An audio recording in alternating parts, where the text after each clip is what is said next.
Hello, I'm Isaac Hayes III, founder and CEO of Fanbase. And right now we're accepting investors in our $17 million round to revolutionize the future of social media. Today, for just $399, you can own 60 shares of stock in Fanbase at $665 a share. Go to startengine.com/fanbase and invest today. While the big platforms have grown too massive and disconnected from their users, Fanbase is building a platform where creators and users truly come first. We've already raised $4.8 million from everyday investors who believe in this vision, and now you can join them. This is your chance to invest in a social media tech company with over 1 million users that is disrupting media by allowing anyone to reach all of their following and monetize their content from day one.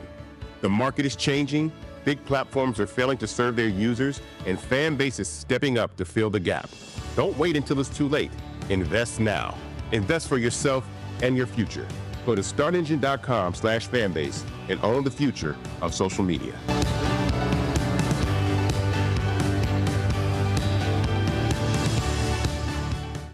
Folks, Black Star Network is here.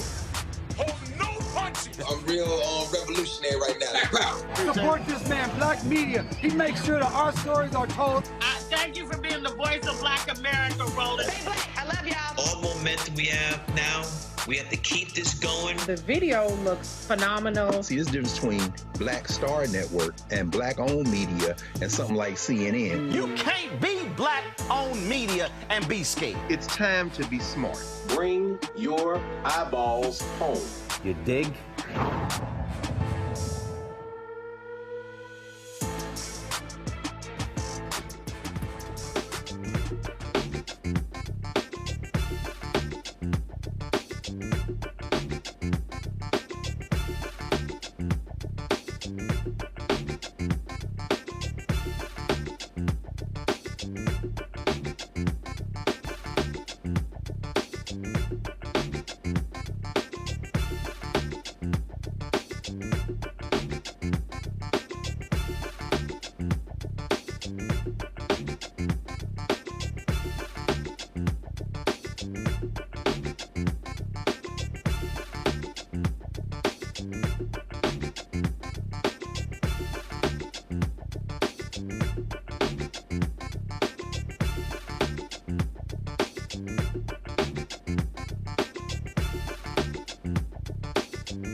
Hey, folks, today is Monday, January 27, 2025. I'm rolling partner Unfiltered live on the Black Star Network. Investigative journalist Greg Palast, he said that voter suppression, reason Vice President Kamala Harris did not win the 2024 presidential election. He'll join us to talk about his research also on today's show. Donald Trump gets into a spat with the president of Colombia. MAGA said, oh, the president brought him to his knees. That's not what happened. They're lying as usual. Then, of course, Pete Hegseth thinks that we're going to give him credit for restoring the Tuskegee Airmen he taught to U.S. Air Force recruits. No, we're not going to do that. And lots of people are talking about boycotting Target and other companies that pull back on DEI initiatives. I'm going to do a masterclass, a deep dive on explaining history of boycotts, what we must know and understand, and how we need to be very careful with how we communicate with Black-owned businesses. All of that and more right here on Roland Martin Unfiltered. It's time to bring the funk. Let's go. He's got it. Whatever the miss, he's on it. Whatever it is, he's got the scoop, the fact, the find. And when it breaks, he's right on time and it's rolling. Best believe he's knowing. Putting it down from sports to news to politics. With entertainment just for kicks, he's rolling. It's on go, roll, roll, y'all. It's Roland Martin, yeah. Rolling with Roland now. He's funk, he's fresh, he's real, the best, you know he's Roland Martin now.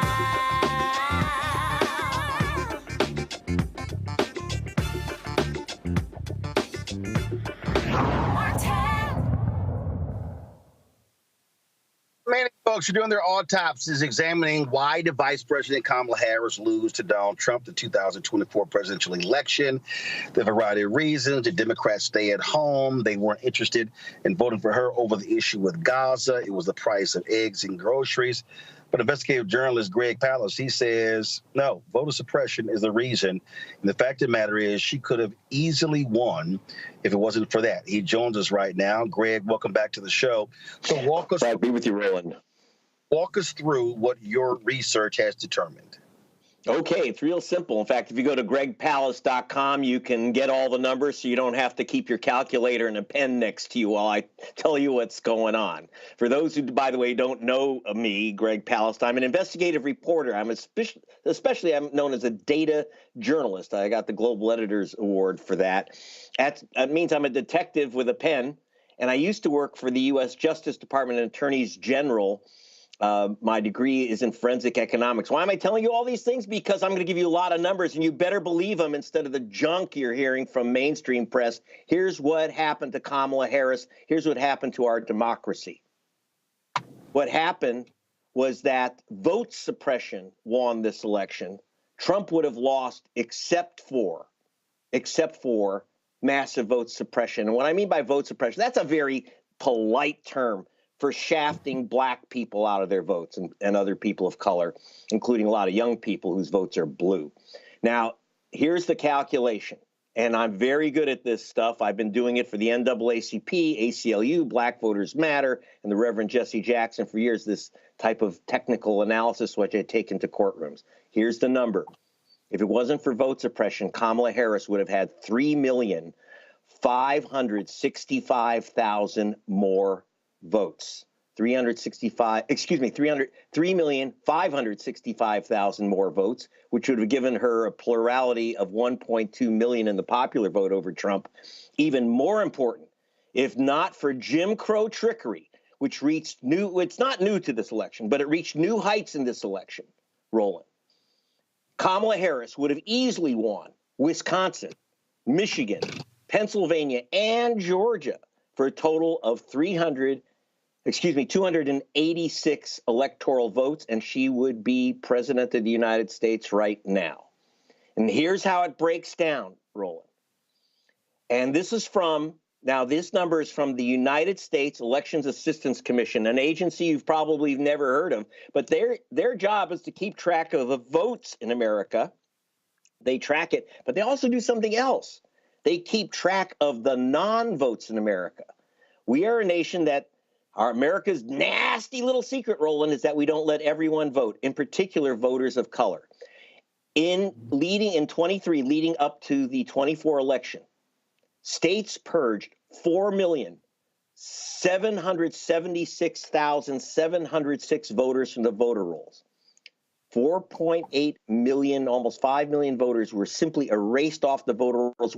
I looked at elections in Venezuela, Liberia, Mexico, Switzerland, China, you name it. They don't purge people off voter rolls the way we do, this purge business. Now, who's getting purged of those 5 million voters? Well, I took a deep dive into the purge of a couple of years ago, 300,000 voters in Georgia.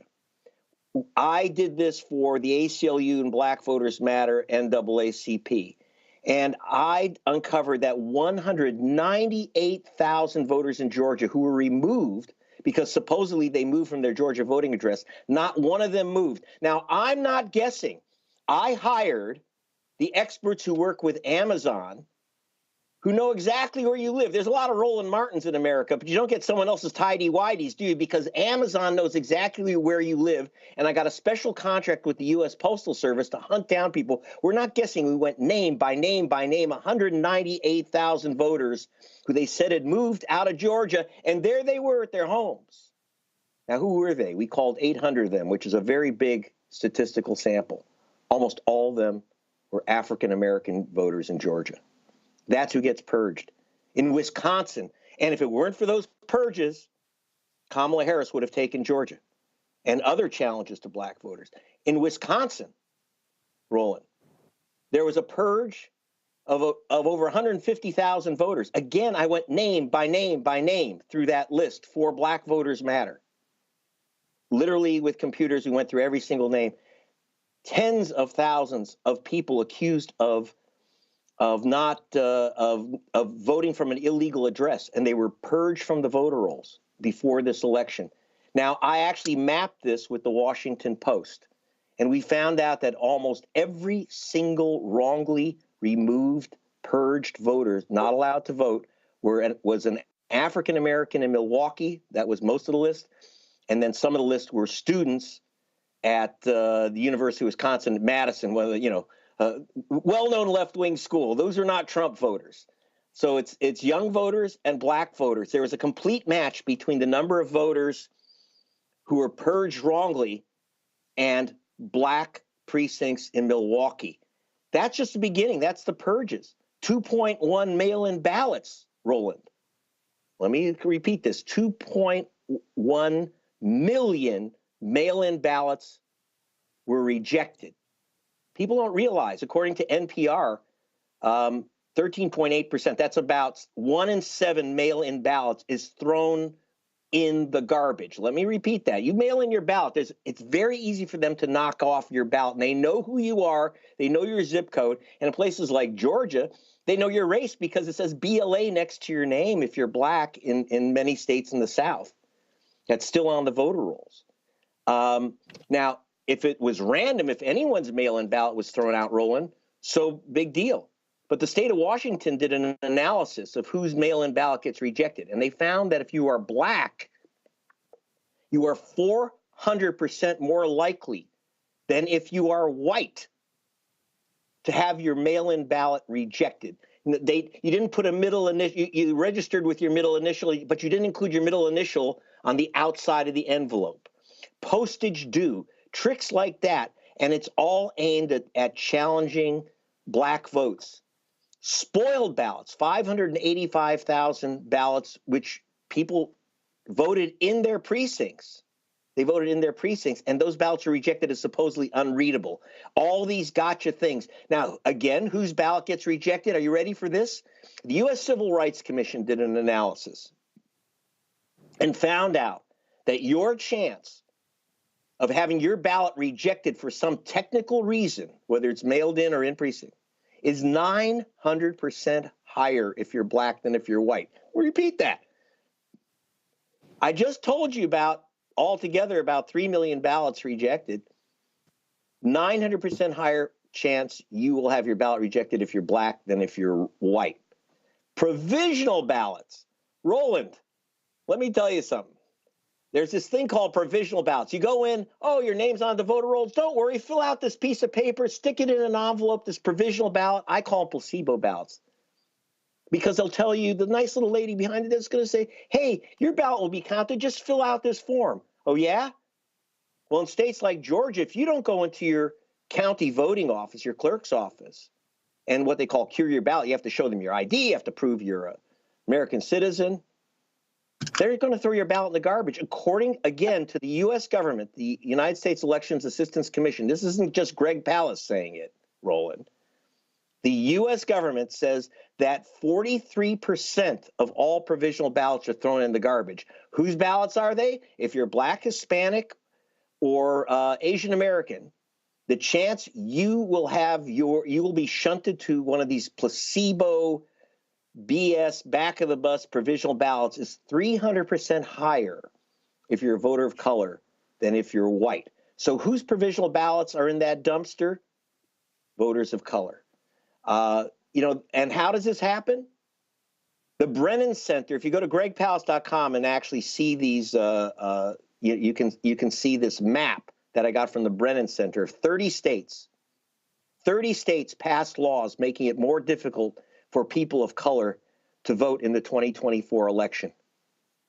That was Trump's victory map. Altogether about, because not everyone purged would have voted for Harris, not everyone purged would have voted, but still you've got about 2.3%, 3,565,000 voters who would have voted for Harris were denied their ballot or denied the right to vote in the first place. And that's just the beginning of the ugliness. Greg, you called it Jim Crow trickery. What people have to understand that this idea in terms of how they changed these laws. First of all, the was a white man in Ohio who sued and went to the Supreme Court because Ohio purged, saying that, well, he had not voted in 2 or 3 elections. And he sued and he lost. Supreme Court cleared the way for purging. But then what we've seen the legal purging where, we didn't realize X amount of people were on the list. It happened in Virginia. It's happened in Florida. It's happened. And there's no coincidence that it keeps happening to African Americans.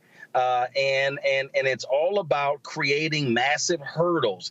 As you said, you got to sign the outside and the inside. It's like all these different rules, and it happens in Pennsylvania and other places, and it's all designed to be able to confuse people. And if you don't follow every single step, then you're in violation. And you don't even know whether you followed the steps. For example, you fill out a provisional ballot, and no one says, it says, put in, like, for example, in Ohio, it says put in an ID number. Well, if you say, or driver's license number, and if you say no driver's license, they'll disqualify your ballot. They will disqualify your ballot. I didn't know that voting had to do with whether you had a driver's license or not. I thought it had to do with whether you're an American citizen. And by the way, when the Supreme Court said, if you haven't voted a couple elections, they can remove you, supposedly on grounds you've moved away, that's why you haven't voted. Well, it says right in the 1993 Voter Registration Act, the National Voter Registration Act, it says right there, you cannot be removed because you've chosen not to skip a couple elections for whatever reasons. By the way, I've skipped a couple elections because I'm a journalist and I've had to go out on election day when I didn't expect to, but basically out of the white areas, I didn't get purged and I'm not going to get purged. What happens is that you get purged if you're in Columbus, if you're in Dayton, if you're in Atlanta. And again, 4.776 million voters purged. And when I went through that list, overwhelmingly Black and overwhelmingly wrong. Overwhelmingly wrong. And let me, by the way, if you want to see what happens, I'm giving you numbers because I'm a statistician, but I want to tell you about human beings, Roland. If you watch my film Vigilantes, Inc., which, by the way, Jamie Foxx and Leonardo DiCaprio have made this film available to stream for free. If you go to gregpalast.com, and you will see me in an Atlanta voting station, where, and I'll tell you about the man you're seeing right there, Major General Gamaliel Turner. Now, Gamaliel Turner, this man who was 70 years old, the Pentagon's expert on warfare of the future, and if you can see on your screen, he is definitely African American. He was assigned by the President of the United States to go from Fort Benning, Georgia, to a base in California. And he didn't get his vote. His mail-in ballot didn't come, and he calls up Georgia. He says, what happened? They said, well, Major Turner, you've been challenged. He says, what does that mean? He says, someone challenged your vote, and so you can't get your ballot. He says, well, what do I do? He says, well, just come on in and show you're a citizen and that you live in Georgia. And he says, wait, I'm a soldier. I'm 2,700 miles away, and 2 days before the election, you want me to come, just come in? Now, you have to understand, one person challenged 4,000 people out of the Fort Benning area, almost all of them African-American soldiers. This was not a government official. This was a Republican Party official, the chairman of the Republican Party in southern Georgia. His name's Alton Russell. He even dresses like a vigilante. You'll see him in the film with a 6-gun. He thinks he's Doc Holliday. This guy challenged 4,000 voters. Now, I got to tell you, Major Turner actually flew to Georgia. He flew 5,000 miles to go to federal court to get his ballot, one ballot counted, 4,000 others. Again, mostly black soldiers out of Fort Benning did not get their ballots. And you saw on the screen, you had one woman that I confront in the film. She works for Marjorie Taylor Greene, a white Republican. And I'm telling you, there are 88 challengers 2 years ago in Georgia, or 4 years ago, and all of them are white Republicans. They're not government officials. I'm not being racist about it. That's what they were. One single woman challenged 32,000 voters, and I showed her the pictures of her black neighbors. I said, do you know who these people are? No. You don't know who these people are, but you challenge their right to vote? So they were challenging soldiers. They're challenging students.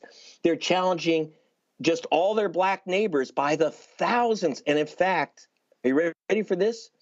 By August, 3 months before the election, the Trump front group, True the Vote, proudly announced that it had already challenged 317,886 voters. That's 1/3 million voters in swing states, Roland. 1/3 million voters, overwhelmingly voters of color. And this is something that hasn't been done since 1946. This is the Ku Klux Klan plan of 1946, these mass challenges of black voters. This is brand new to 2024.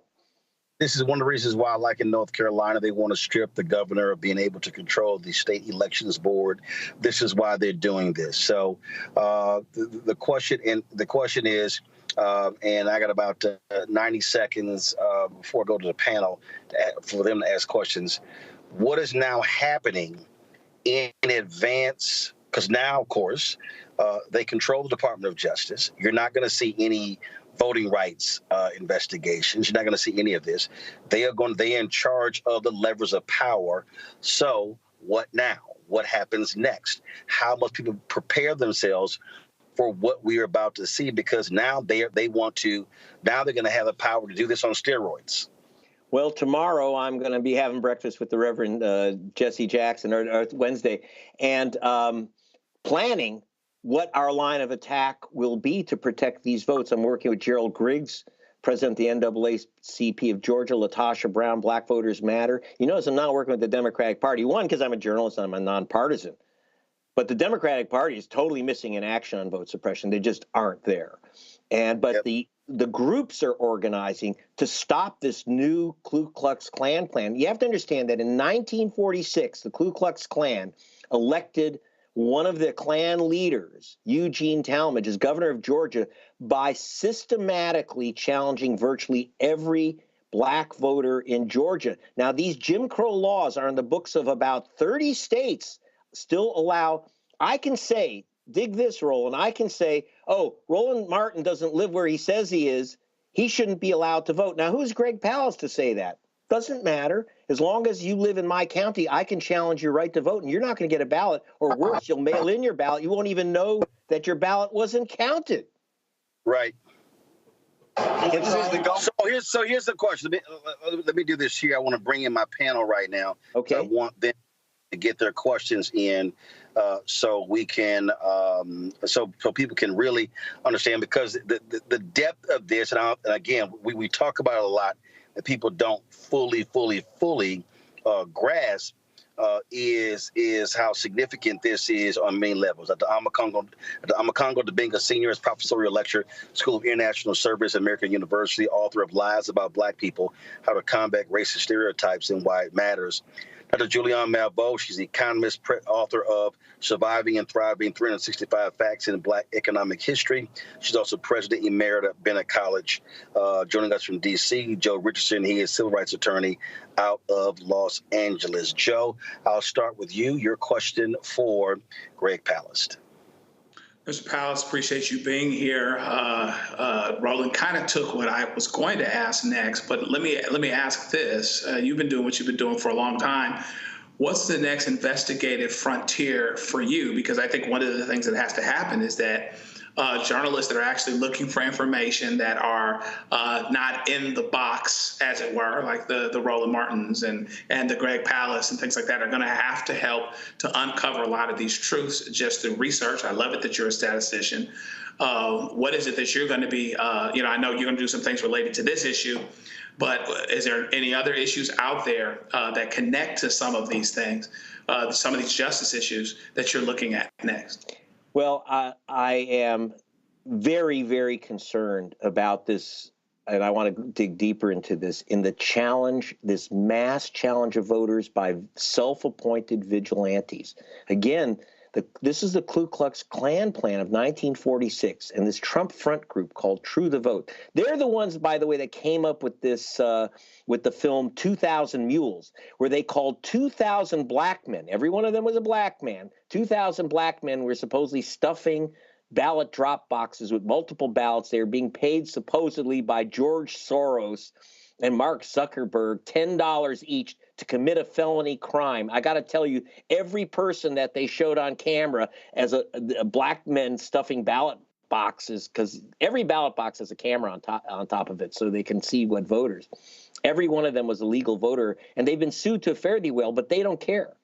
They don't care. They were proudly knocked off 1/3 voters by August. Their aim was 2 million voters by Election Day. What I have to do is, I've been getting stonewalled by state officials who have not been giving me the numbers. How many people in the end were challenged? How many people actually did lose their vote? I need those numbers. It looks like the numbers are huge, but I want to get a more exact analysis from each state, but they're stonewalling us.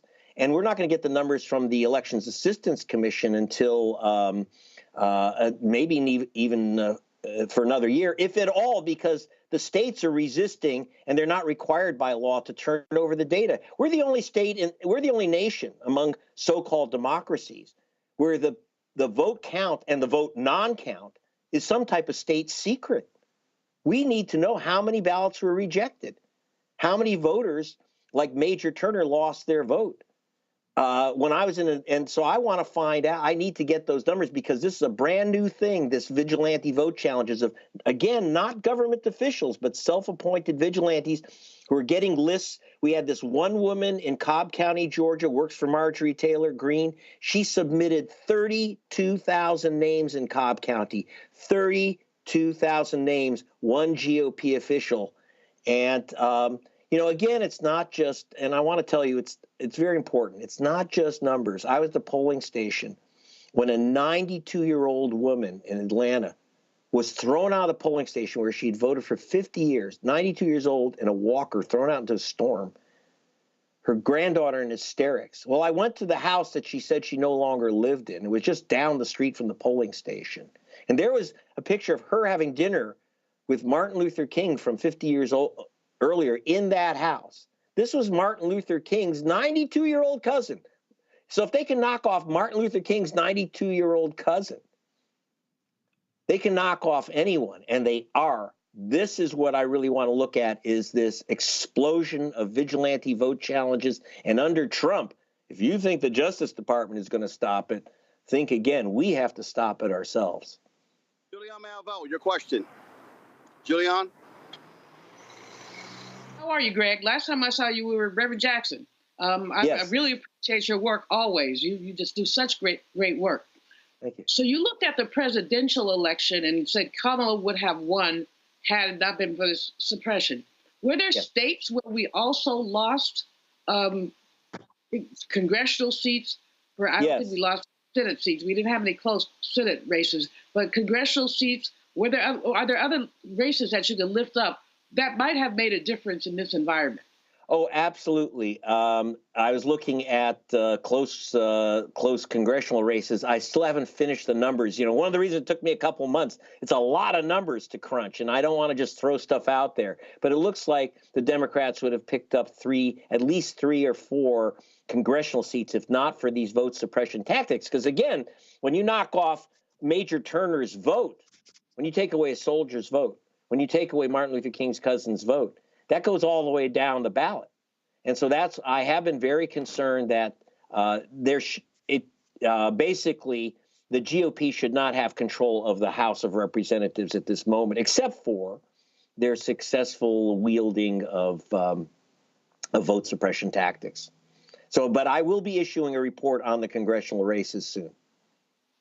But I will say that, but I will say this here, Greg, that the voter suppression that we saw, it does have an impact when you talk about the Senate race in Pennsylvania of Bob Kasich.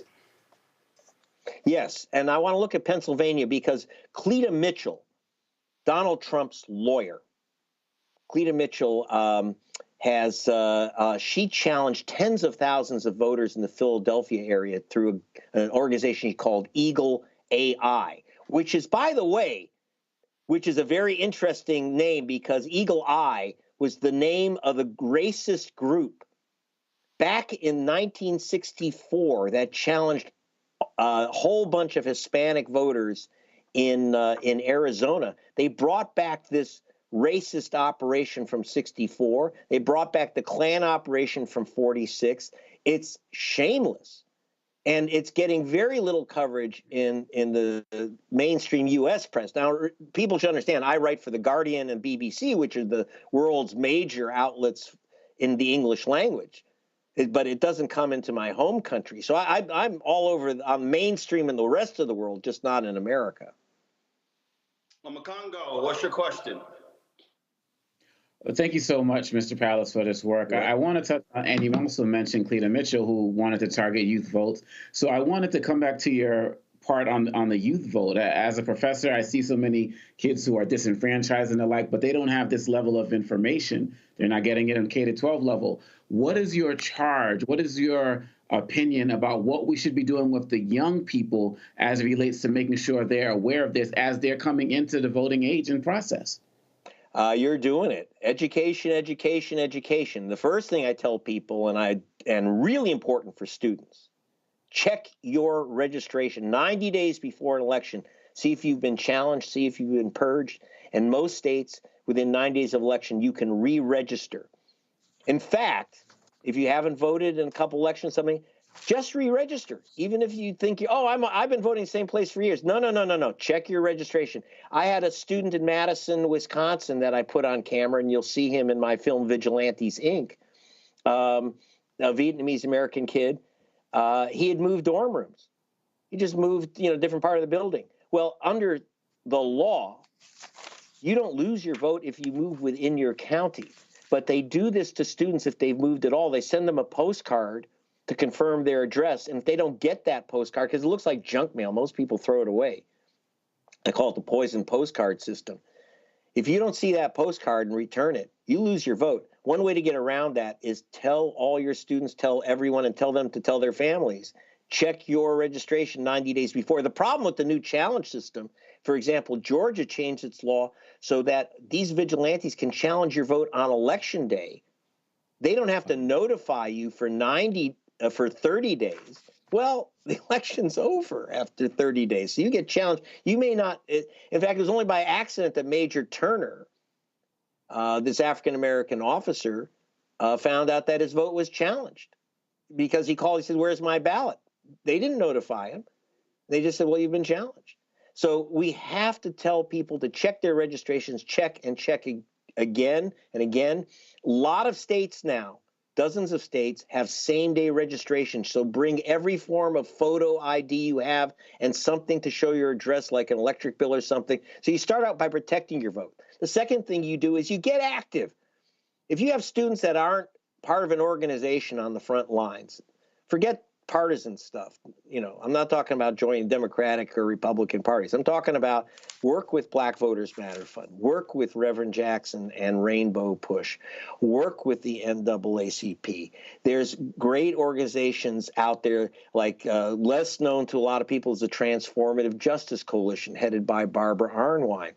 A great Hispanic organization on the ground, Southwest Voter Registration Education Project. If you don't get active, the other side is active. And by the way, they don't go to sleep in off years.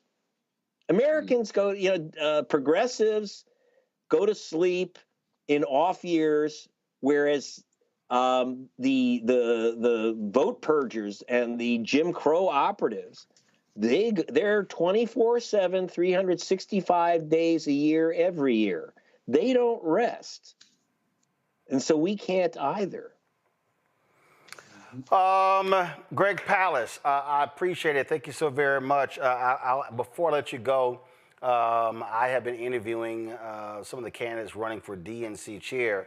So if you had to ask Ben Wikler a question, what would it be? So when are you going to take on Jim Crow and stop hiding on this issue? I can tell you right now, Reverend Jackson asked both Kamala Harris and Joe Biden to watch my film, to watch Vigilantes, Inc., America's New Vote Suppression Hitmen, which you can, again, go to gregpalast.com, stream it for free. He said, watch it and do something about it.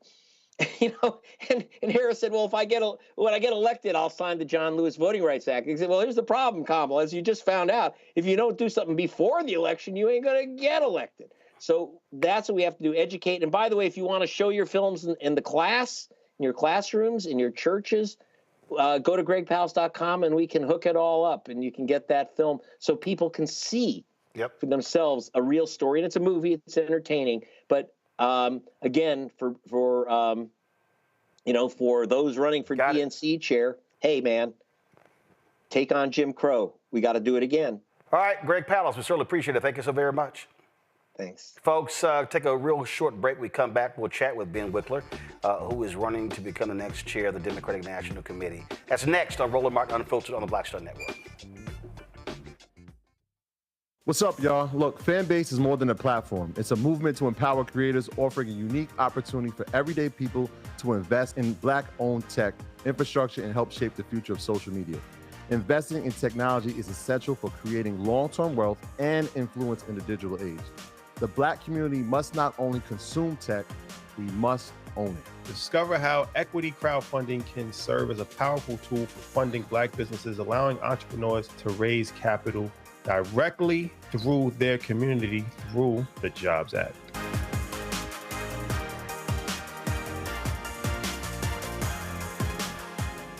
I'm Russell L. Honoré, Lieutenant General, United States Army, retired, and you're watching Roland Martin Unfiltered.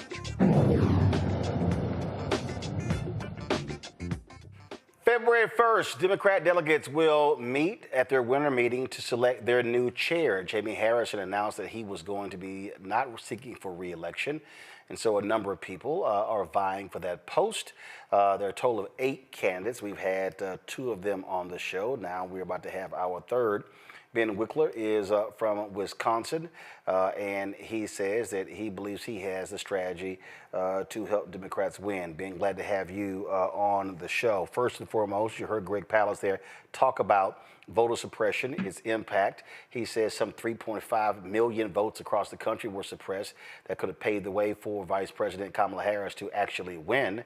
What is your strategy to combat what he called Jim Crow trickery by the Republicans? You have to fight back on this, and you cannot just wait until the final stretch of an election.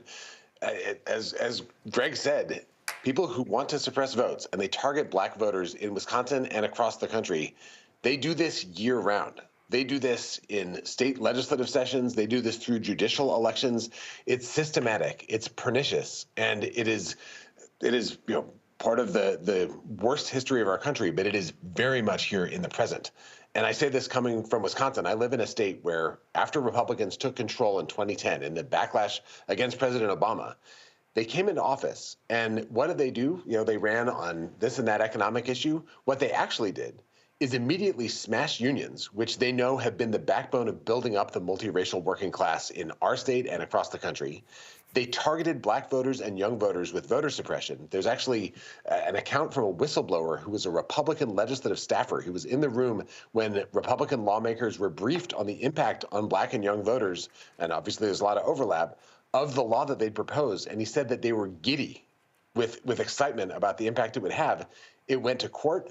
Republicans won with right-wing judges. The law went into effect in 2015, and immediately you saw black turnout and college student turnout plummet in the state of Wisconsin before 2018. It's a core part of their strategy. They smashed unions, they suppressed votes, and they gerrymandered maps. And I've been the chair in Wisconsin for 5 years. We have a year-round voter protection operation. We operate all over the state, both in fighting in court, in working to make sure we're protecting votes at the polling place with voter protection hotlines, and going to city council meetings and organizing to make sure that there are polling places where there need to be, that Republicans can't take away voting rights over and over, and in fighting in judicial races where a lot of this stuff plays out, to make sure that when Republicans come for people's votes, that we're actually fighting back. And we've been able to make huge strides in unrigging our state. We've ended the gerrymander. We've restored some voting rights through state Supreme Court decisions. But this fight is still going, and it is going intensively under the radar. And we need a nationwide strategy, state by state, to fight back against it if we're going to have a shot in 2025, 6, 7, 8, 30, and beyond. But it also it's important for where Democrats control both legislatures or in the governor's mansion to be much more aggressive at changing the laws in those states when they have the power. And that's what, listen, Republicans do that. I mean, Democrats have controlled New York State government for some time, and New York State has literally had some of the most awful voting laws in the country. This is it. Republicans, when they get power, the first thing they do is they change the rules to ensure that the people who don't have power will never get power. And for Democrats, there's one part is the kind of campaigns you run, the organizing you do, your voter protection work. But the other piece is around governance, that we need to get serious about unrigging a system that is rigged against working people across race and ethnicity and geography. And so often what happens, Republicans ratchet things down. They target black voters with suppression. And then when Democrats come in, it's not the top priority. So that needs to change. The commitments we make when Democrats are running for office, they need to turn into immediate action as a top priority to make sure we don't spiral down into a situation where millions of people can't exercise their franchise. And in Wisconsin right now, we have a state Supreme Court race on April 1st. So in our state party right now, we have 81 staff members. We are knocking on doors all over the state in freezing weather this coming weekend, because we know that these races that often get no attention ultimately determine the rights that people exercise when it comes time for a presidential race. And the fight is so in our face in Wisconsin. The elections here are so close that we know to a certainty that if we're able to change these laws and actually restore the rights that everyone's supposed to have, that Vice President Harris would have won our state. Mandela Barnes would have won the Senate race in 2022. We know Republicans are doing this because they think that they've seen that they can win elections by doing it. But I think across the country, we need to sound the alarm, because these things that are happening state by state right now, they're coming at us at a federal level. Republicans are planning massive assaults on voting rights through the U.S. Supreme Court, through Congress, through the Trump administration. It's all in Project 2025. The fight is here. And if we're serious about democracy, we need to take this seriously as the Republicans do. One of the things that white Democrats are going to have to own up to is that this is a party that is largely run by white consultants, white strategists. They control the money. They treat black staffers, black consultants, black pollsters, black campaign workers, and black voters as sharecroppers. The reality is that things have completely changed in that you cannot anticipate that black people are going to vote Democrat 90%. The further you get away from the civil rights movement, younger voters do not self-identify as Democrats. I say it consistently to the Biden campaign, the Biden-Harris campaign and the Harris-Walz campaign, that you're going to have to spend 3 to 4 times as much time and money talking to black people. You can't come to them 2 or 3 months out. It has to be a much longer period because the voters are changing.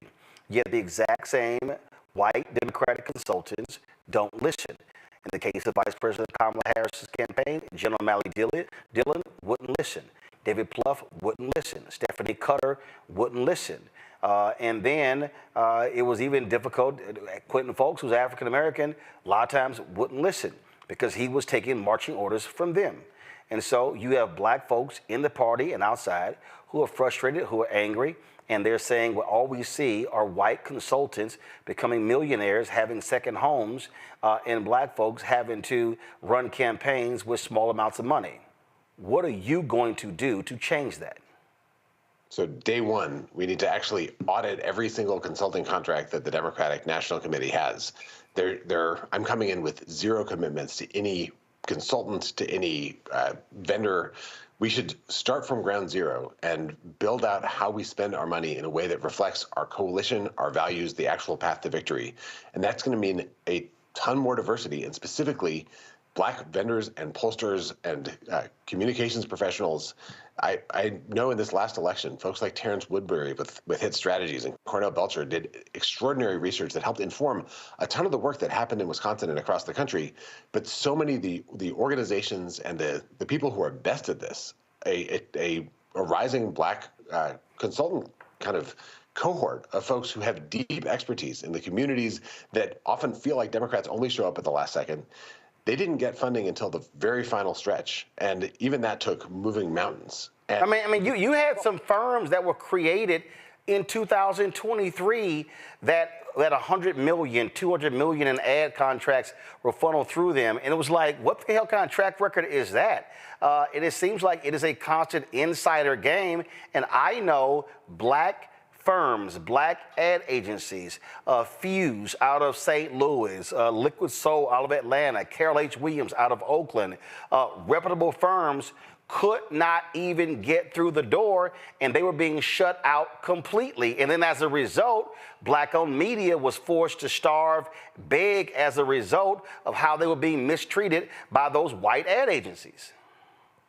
So I will tell you, in Wisconsin, which is, I've been chair here for the last 5.5 years, our state party makes investments in the spring, not just in the fall, in black-owned media in Wisconsin.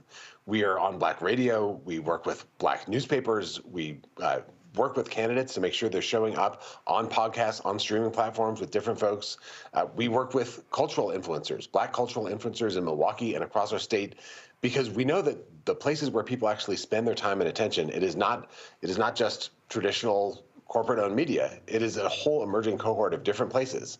And we work hand in glove with black-led organizations on the ground that do organizing and communication and make sure that all the different political actors in our state are paying attention to the focus groups, to polling, to stuff where we're actually hearing from black voters directly. And that work is best led by people who understand the communities that they're researching. So we've built an engagement strategy that is year-round, that is actually showing up, and we can see in the numbers the impact that that's had. And this, I'm not saying this is just our state party. This is a unified effort across the union movement, grassroots organizations, and the media and communication work in our state. Milwaukee, which is where 70% of black Wisconsinites live, it had the highest turnout of any city of the biggest 50 cities in the country. It was 89%. We added votes for Harris relative to Biden. And we did that by doing long-term, serious engagement and investment. And to me, that's the model. Like, it just doesn't work to have this be the kind of afterthought at the last second or something that requires a battle to do up front. We should actually build the plan together from the start. And it should be part and parcel of our theory about how we win elections at every level of the ballot. That it's not rocket science to do this. But for some reason, it's taken a long time for our national party to realize that what has been happening has not been working. And I think we can see that in this election result. We can see that in how things worked out differently in Wisconsin, frankly, where we added votes. And I want to bring this nationwide. I think it's an urgent matter of necessity for us to do this. You cannot take black voters for granted and expect them to always show up and always vote with our party. And this is, I want to say, Black women did vote in the exit polling. It's like 92% for Kamala Harris. This is an extraordinary level of commitment and engagement. And Black men did vote like 78, 80% for Kamala Harris. So this is not to say that this election result was the fault of Black voters who came through for the Democratic Party more than any other community in the nation. But it's to say that the Democratic Party needs to show up to engage these voters, to make sure that they are hearing from folks who understand the challenges that they face, the issues they face in their lives, the aspirations that they have, and are communicating in language and with visual communication that actually resonates culturally. If we do this right, we have a chance to build power together that allows us to win elections and then make a difference in people's lives, which ultimately is the basis for building the trust that builds a political coalition. It's how we actually deliver. But the first step has to be that we invest earlier and in a different way with a more Black-led set of folks on the front lines of figuring out what messages are going to work and then building the communication that actually does it. How do you also look, the DNC chairs over the Democratic National Committee. And when I look at this, I look at the entire apparatus. I look at the DNC, I look at the DCCC, I look at the SCC, I look at the Democratic Governors Association, I look at these PAC, House Majority PAC, Senate Majority PAC. I look at during this last election, Future Forward. And I can tell you right now, just straight up, my personal dealings, it is a whitewash across the board. They don't return emails, they don't return phone calls, they don't reach out. It is the exact same thing. And so what ends up happening is folks are raising money, doing these things, and it's the same people freezing other folks out. And I've said to the other folks who are running for DNC chair, there should be a massive meeting of leadership and putting it on the table as well. And I can tell you, there are labor unions who are pissed off with all the money they keep giving to the Democratic Party, and they keep saying the exact same people. And I'll tell you right now, I got no problem saying it. The guy who ran the Senate Majority PAC wouldn't respond to any of my emails, phone calls, nothing. And it wasn't until AFSCME called and said, why are you not calling Roland Martin back? Oh, then he immediately called, but he had to get threatened to do so. And so that's the crap that as African Americans we see, and then it shows up on the field when you don't have outreach, when you don't have investment, when they're not listening to Black people to say, this is how you communicate and target and outreach to Black people, as opposed to having some white consultant who's not from Georgia, but then you got somebody who's running communications in Georgia, who don't know any media in Georgia, but then they're telling the Black people on the ground, this is what you can and cannot do. I will say we need a new day, and that's going to mean having these conversations and actually having people in the room in these conversations that can speak directly to the crisis that you're talking about. I'm honored in this race to have the endorsement of the 4 big public sector unions, the NEA led by Becky Pringle, the AFT led by Randy Weingarten, AFSCME led by Lee Saunders, and SEIU led by April Verrett. And that is 3 of the 4 big public sector unions have Black leadership at this moment. The union movement, as you know, is a multiracial movement. And the reason why we are working together so closely in this race is because we understand that we actually, to connect with working people across race and ethnicity means actually communicating in ways that make sense in the cultural lives of the people with whom we're trying to communicate. And that means that the people building those communications have to reflect those communities and actually understand who they're talking to and how people talk in real life, not just the way that people talk in polls where everything is crafted and every message takes 90 seconds. You actually have to go directly to the stuff that people talk about when they're trying to figure out how they're going to put the money together to pay bills and fill prescriptions at the same time. This has to be a movement that actually connects. And the Democratic Party, you're right, it's an ecosystem. It's a ton of different groups. We worked a lot with Collective PAC, and the ED of Collective PAC now is the executive director of the Democratic Party of Georgia and did extraordinary work. And Democratic turnout rose in Georgia as well. And it was, I think, nationally, we can learn a lot about how, if we'd invested maybe a little bit earlier and had recognized that Georgia was the battleground state a little bit earlier, we could have had an even better result. But to me, this work has to be year-round with people at the table from the outset, which the union movement has to be at that table, building these plans. I think that the national party should be working with all the entities you mentioned and with unions nationally and in states to build out the long-term strategies up front and figure out, and this is, I think Leader Jeffries has a very different vision for who's going to be driving this work and making sure that we're actually working with vendors and with pollsters and with communications experts that understand how to interact and communicate to Black people. We have a chance to build a party that gets this right in a different way in these next 4 years. And if we do that, we can demonstrate that there's a better model that is going to be more effective, that is possible. And I think we'll be able to raise more money to invest more once you actually show results. And that's the work that we have to do. Before I go to my panel with questions, and my last question for you, and I asked this of all the other two candidates who I talked to, Ken Martin and Martin O'Malley. Are you also prepared to have a direct conversation with white working class voters and white voters? Everybody talks about, whenever conversations come up, people are very free to talk about Black voters, Latino voters, but they never want to say white voters. And I, look, I wrote this book here, White Fear, How the Browning of America is Making White Folks Lose Their Minds. I've been speaking on this since 2009 on CNN and every other platform. I've been seeing this since 2022. Everything that we're seeing right now, I actually wrote about it.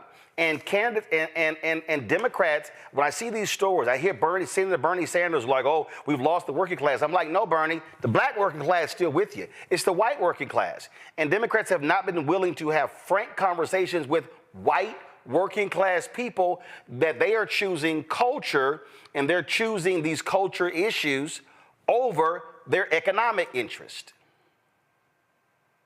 This is the only way that we've been able to do as well as we've done in Wisconsin. We don't win everything in Wisconsin, but Wisconsin is a majority white working class state. Most Wisconsin voters are white voters without a college degree who make, working class, middle class salaries.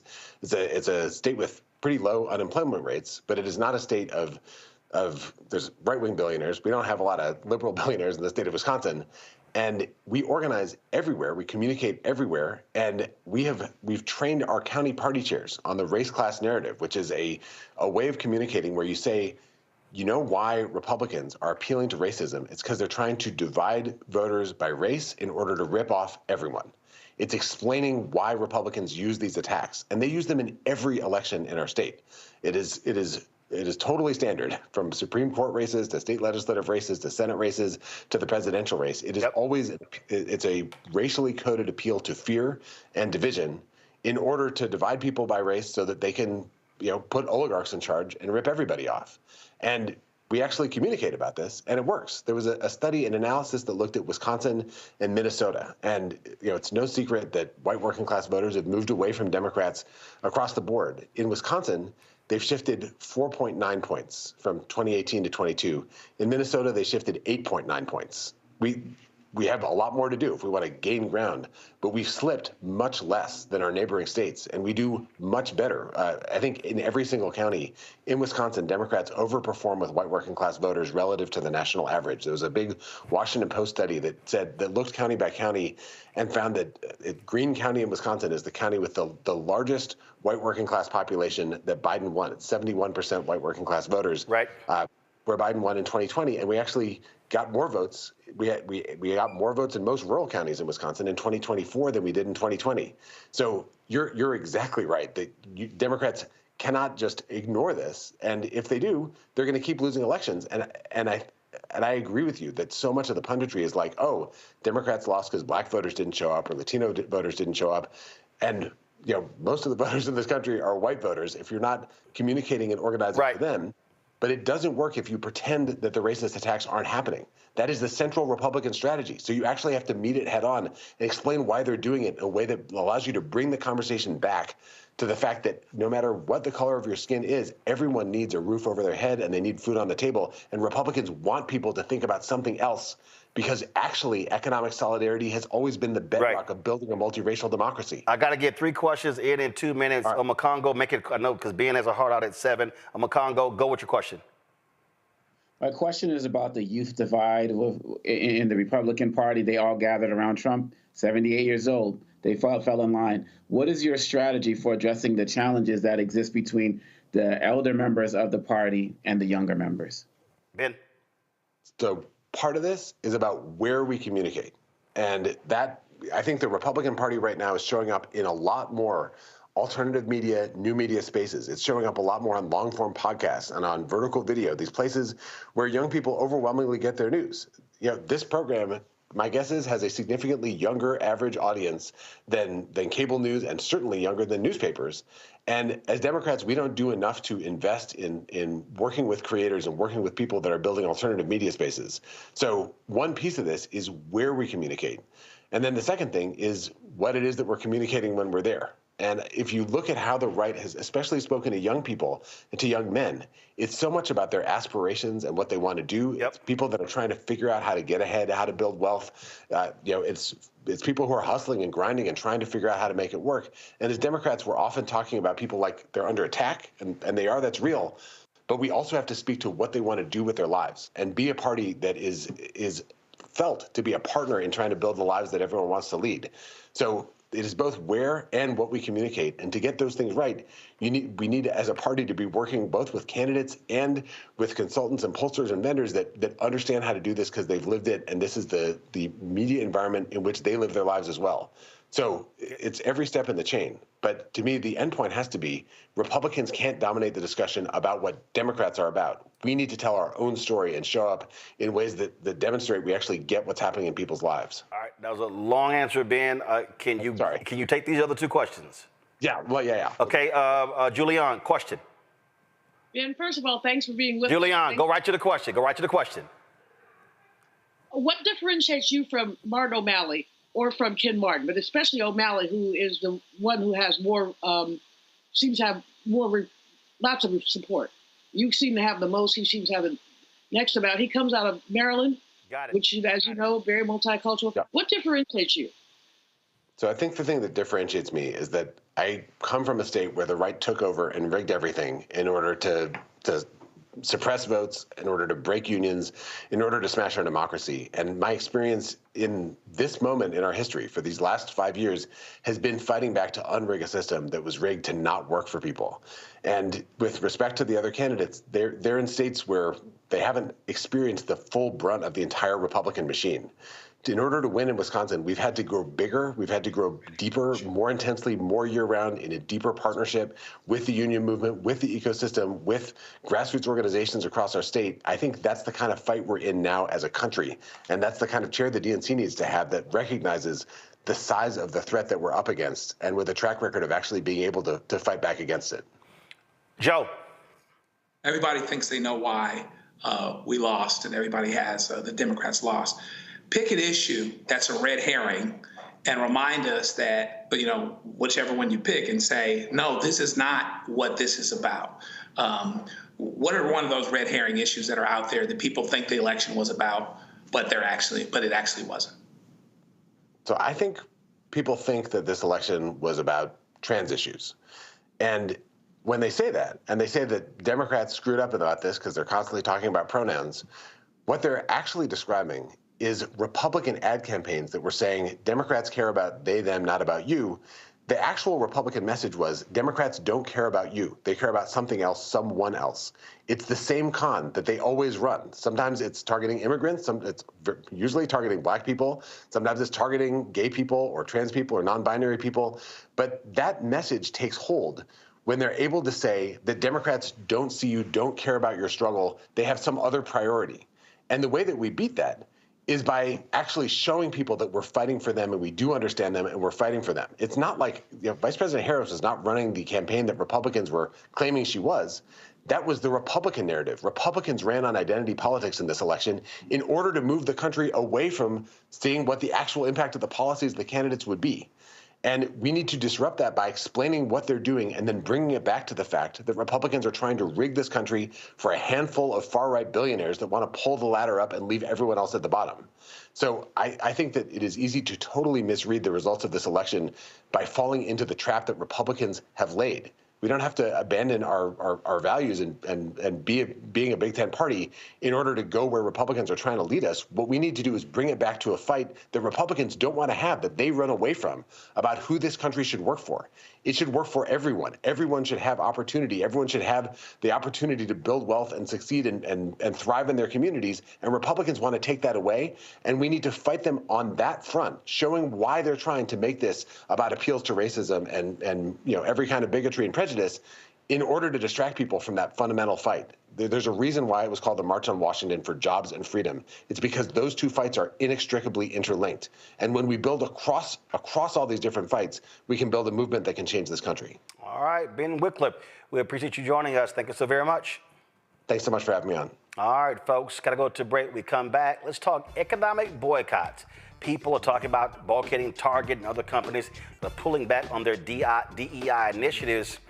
But it's a whole lot that we need to understand about this so we don't make mistakes. I'm going to unpack this in a masterclass over the next hour. Trust me, it's a conversation you do not want to miss. Support the work that we do, folks. Join our Bring the Funk fan club. The goal is to get 20,000 of our fans contributing on average $50 each a year. That comes out to $4.19 a month, 13 cents a day. And so if you want to contribute via Cash App, use the Stripe QR code. Cash App close all of our accounts. And so this is how you're able to access us. You can also, if you're listening, go to blackstarnetwork.com and you can actually see the QR code as well. PayPal is R Martin Unfiltered. Venmo is RM Unfiltered. Zelle, Roland at RolandSMartin.com. Roland at RolandMartinUnfiltered.com. Send your check and money over to P.O. Box 57196, Washington, D.C. 20037 7-0196. We'll be right back. What's up, y'all? Look, Fanbase is more than a platform. It's a movement to empower creators, offering a unique opportunity for everyday people to invest in Black-owned tech, infrastructure, and help shape the future of social media. Investing in technology is essential for creating long-term wealth and influence in the digital age. The Black community must not only consume tech, we must own it. Discover how equity crowdfunding can serve as a powerful tool for funding Black businesses, allowing entrepreneurs to raise capital directly through their community through the Jobs Act.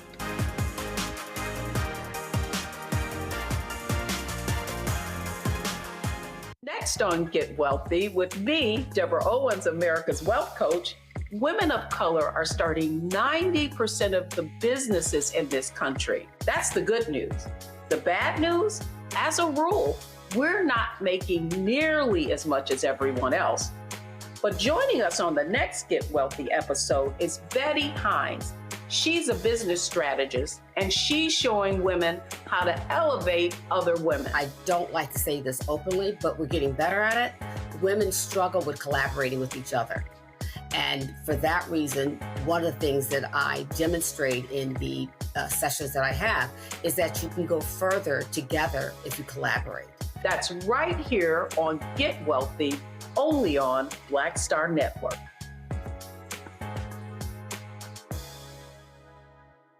Coming soon to the Black Star Network.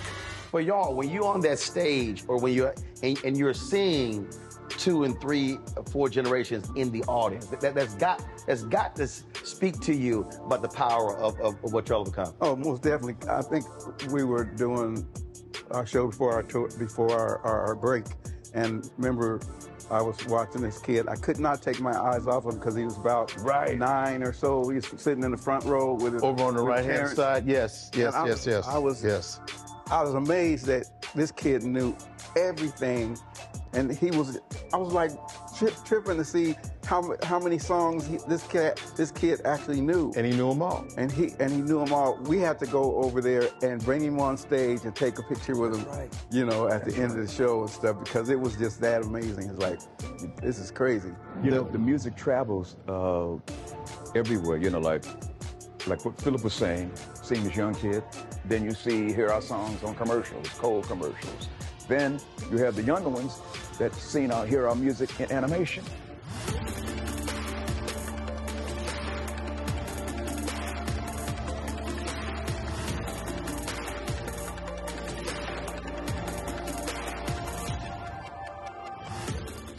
a Next, A Balanced Life, we talk about how to get in touch with your feelings, emotions, how to find your North Star, and how to move your life along. Because oftentimes what we'll do is we'll accept what the world says about us as the truth and how we see ourselves, which that can be completely contrary to what the Word of God says about who you are. That's on a Next, A Balanced Life here on Black Star Network.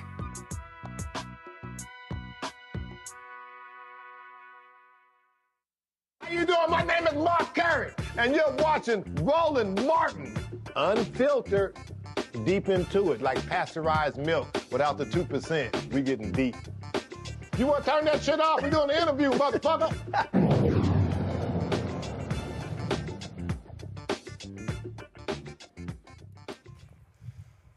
Woo. All right, folks. It has been quite a busy weekend. And this weekend, I spent a lot of time taking phone calls and on conference calls and text messages and looking at social media. And a lot of folks have been talking about Target, the latest company to announce that they are ending their various DEI initiatives. They joined the likes of Walmart, McDonald's, Lowe's, which actually has a black CEO, Toyota, as I said, McDonald's, and other companies that have made these decisions. But you've had companies that have stood with their DEI initiatives, and in the face of these conservatives like Robbie Starbuck trying to push them to get rid of them. JP Morgan Chase, Delta Airlines, United Airlines, American Airlines, Costco, Apple. So these are the various companies. Amazon has also said they will be pulling back some of their various initiatives. Now, while all of this is happening,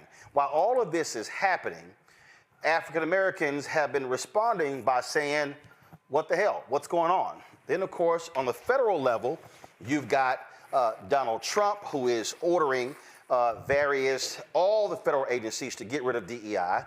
And so they have made this the linchpin of their week one strategy, and you've seen this happen. You had folks, the Air Force, who decided to pull the teaching the Tuskegee Airmen, and so the conservatives, in their effort to say, oh no, that's not what we meant, so they said, oh no, let's bring that back as if we're going to give you some credit for that. So as a result, this organization called Strike for All, they announced that a boycott of Target beginning February 1st. And so you've seen the social media posts they have been loading, talking about boycott Target. And as a result, people have been saying, that's right, that's the move, that's the way to go, that's what we need to do. This here, when it comes up, this is, one of the posts on social media that they posted, and it says, only by minority owned.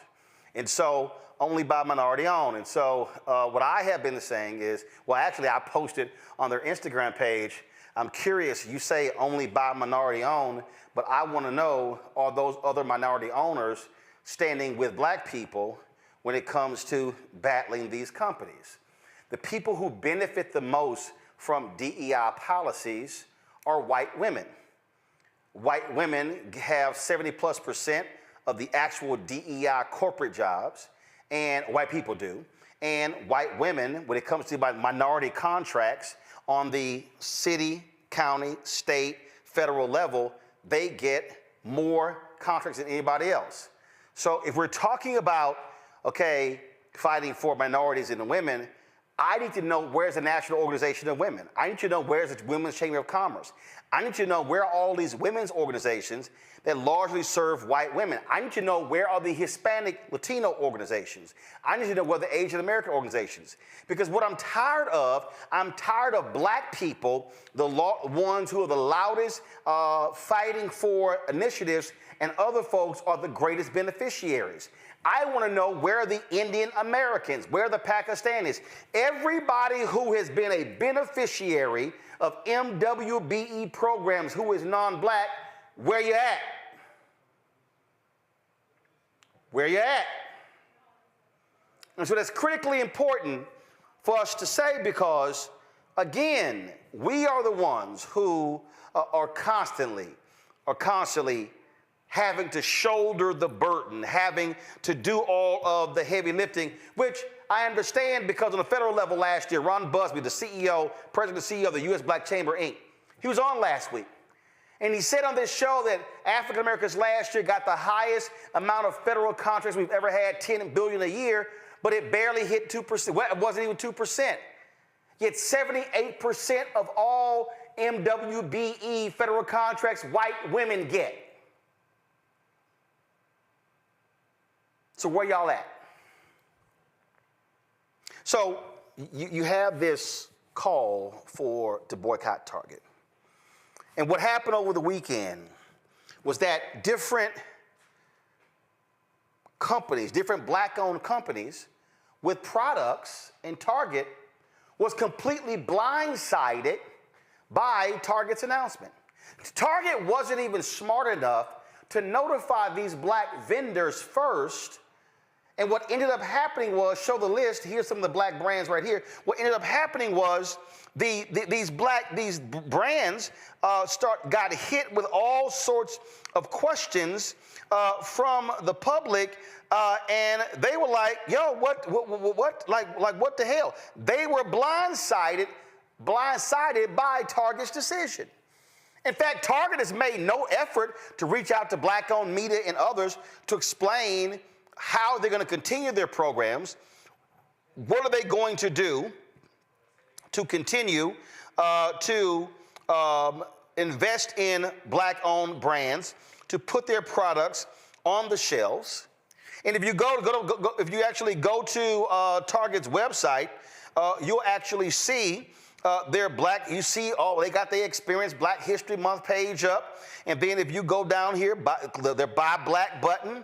And then you see down here, shop all black-owned or founded brands. And when you click that, you will see there, for the results are 1,073.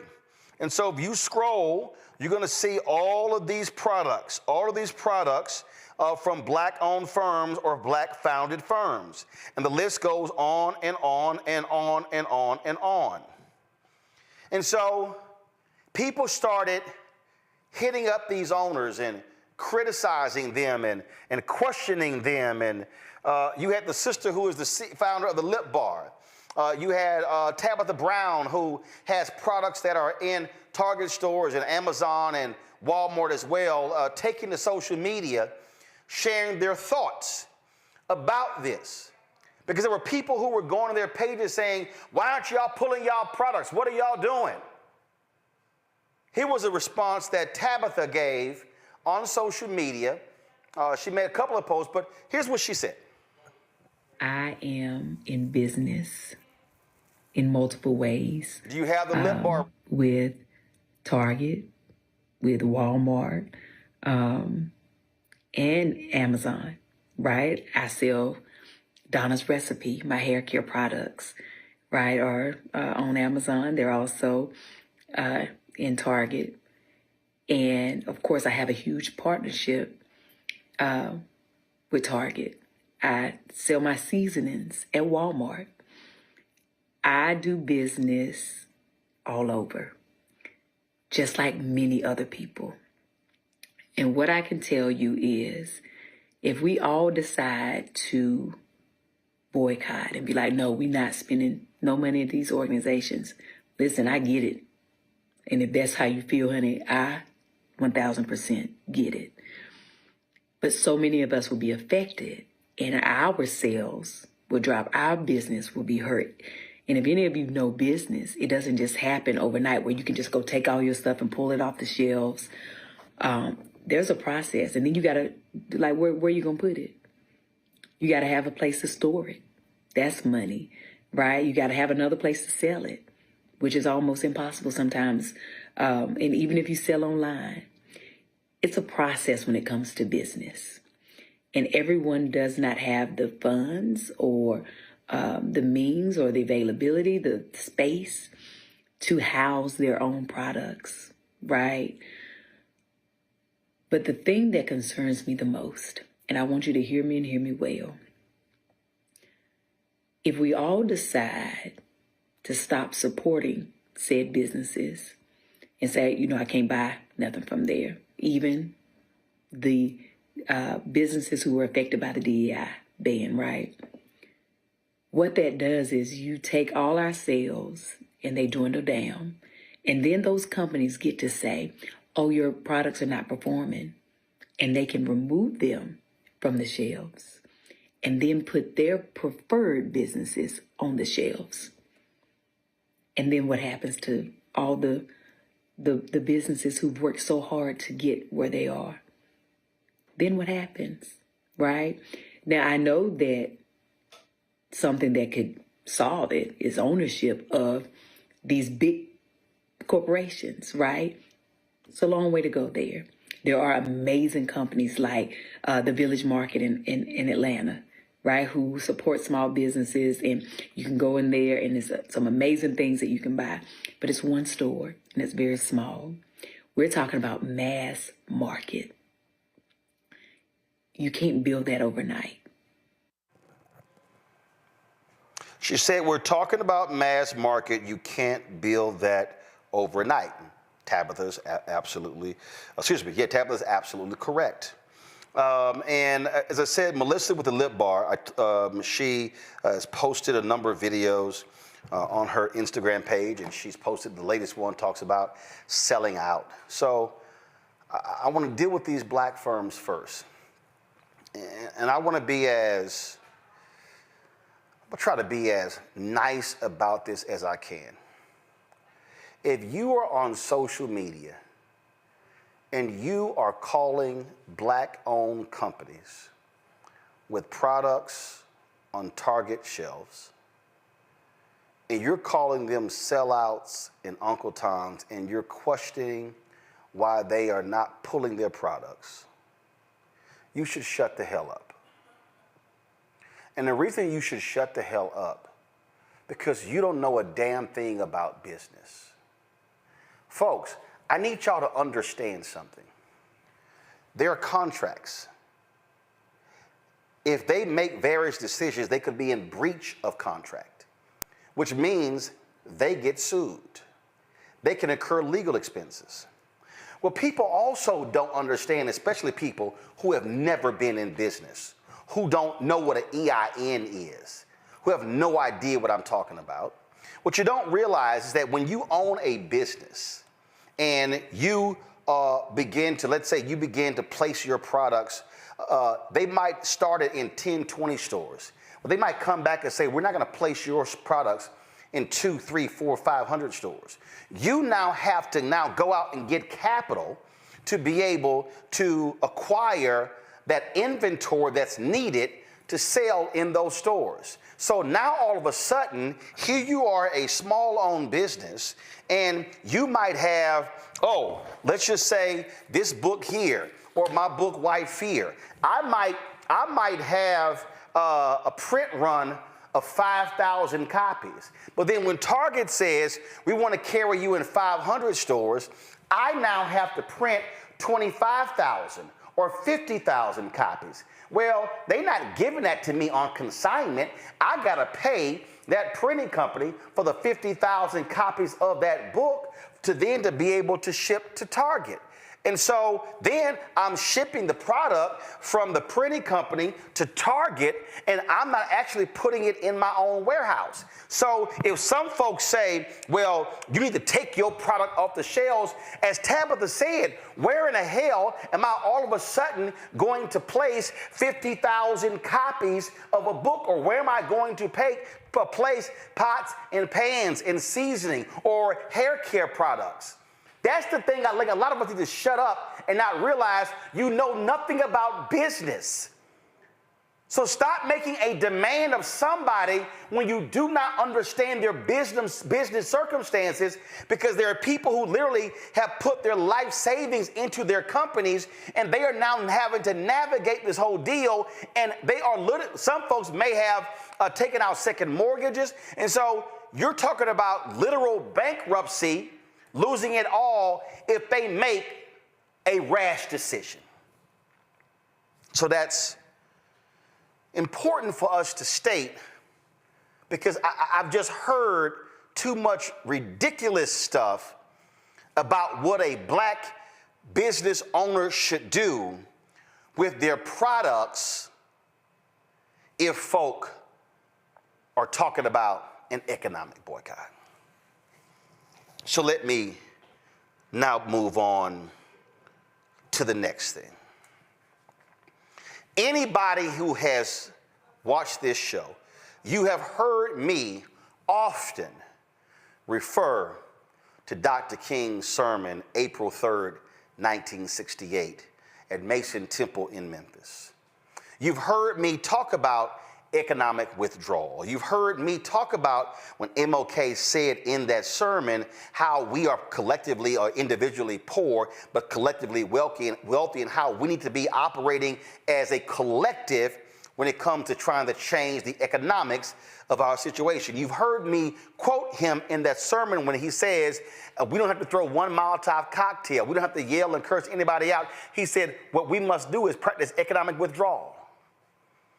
Companies that don't do business with us, that don't hire us, we don't do business with them. In the exact same speech, he also said to black people on that rainy, stormy night in Memphis, how we must be supporting black institutions. He mentions buying from black insurance companies. He mentions how SCLC opened a bank account with a black bank there in Memphis. He talked about how we must be doing a bank-in, a buy-in for black-owned businesses. He literally says it in the sermon. See, part of the problem is most black folk have allowed white folk to frame for us who Dr. King was and is. And so therefore, when we talk about his mountaintop speech, all we talk about are the bottom 2 minutes of that speech and not the other 41 minutes and 16 seconds of the speech. That's why most folks listening right now have no idea what I'm talking about, because you don't even realize that that's what he actually said in that sermon. Because at one point he even references Jesse Jackson. He said, Jesse, what do you call it? Economic. He said, redistribute the pain. He said, so far, the black sanitation workers, they're the ones who have been enduring the pain. Now, if we do an economic withdrawal, we must now redistribute the pain.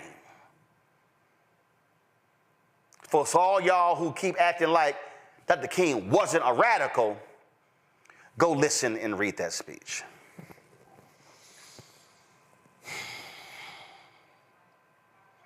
So when we talk about boycotts, there are a number of things that we have to factor in that too often we don't.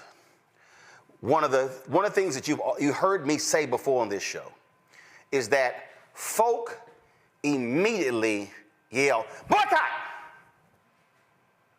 That's their first reaction to something that happened. But there's a problem with that. You have to actually follow a process. I think I probably sold more copies of this book than the author, Martin Depp, who's still alive. I was texting him last night.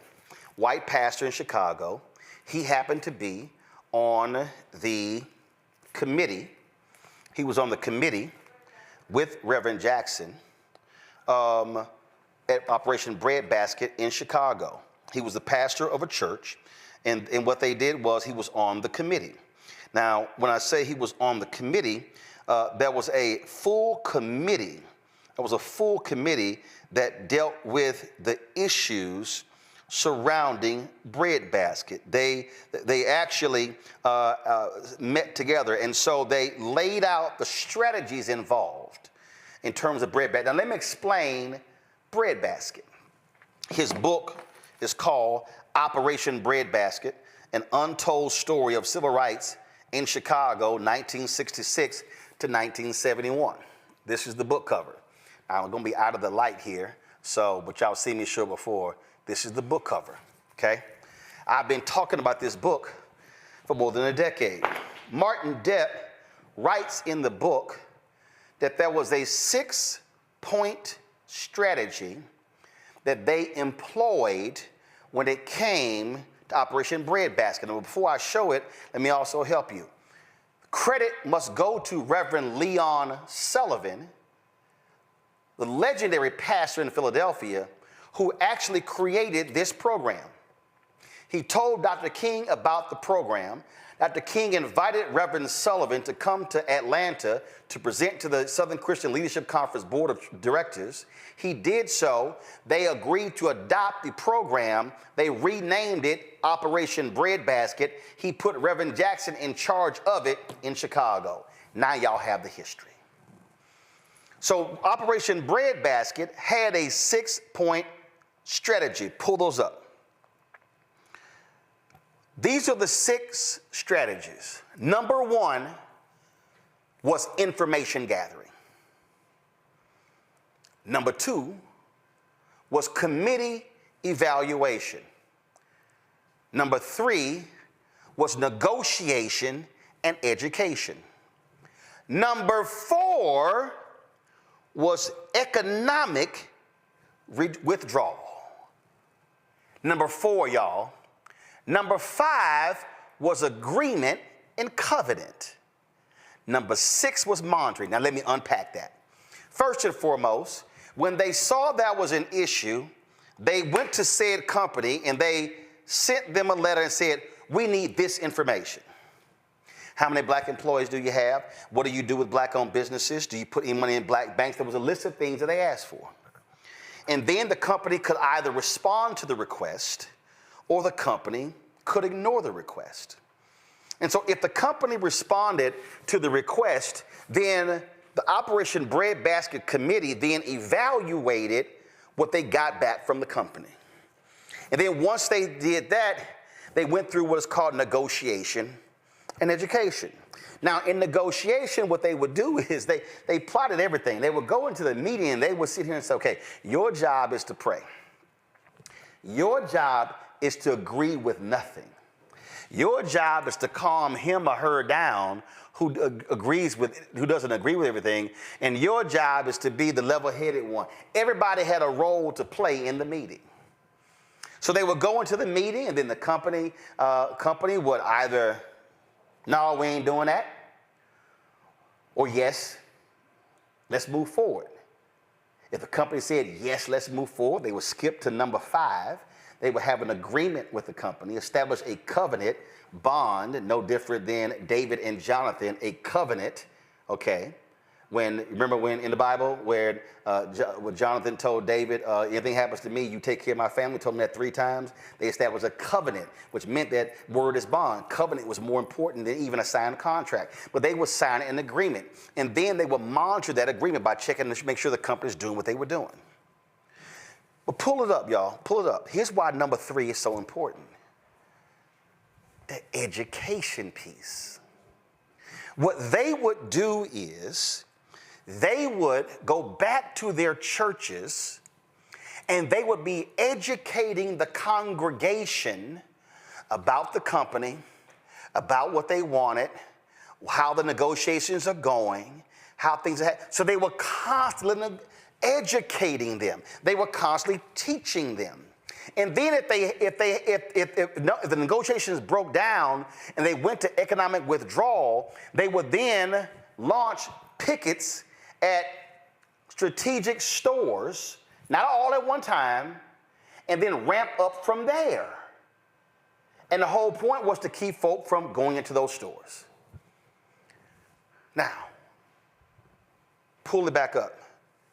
Look at number 5, agreement, covenant. The outset, the committee established what is it that we want from this company. Come on back to me.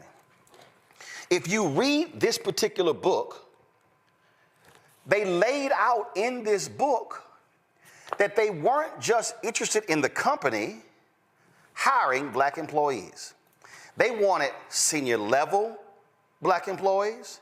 They wanted entry-level black employees, but they also wanted black-owned company products on the shelves, shelf space.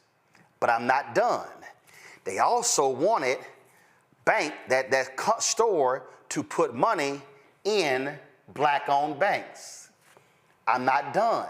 They also wanted that company to hire black-owned companies to do jobs. So if that company had trash pickup or if they had construction or whatever, they wanted black-owned companies hired. It was a multi-pronged strategy. That's one of the reasons you saw so many black millionaires come out of Chicago, because Breadbasket was forcing the companies in Chicago to do business with black people. Now, why am I saying this in relation to the call to boycott Target? Here is what I have not heard from any of the people who are yelling, boycott Target. What's the end game? What is it that we're asking Target to do? I get boycott, but what do we want? Are we saying, Target, if you do not recommit to spending $2 billion a year with black businesses, y'all, and that's just not people with the shelves. That's actually everywhere. That's catering companies, limousine companies, black-owned advertising, black-owned media advertising. That's the whole deal, doing business with black people. Target had announced they're going to spend, by 2025, $2 billion. They announced in 2021 that they had got $1.78 billion, but $1.78 billion ain't $2 billion. That's $220 million before you go. So, what's the end game? What is it that we're asking Target or Walmart or Ford or Toyota or any company, what are we asking of them?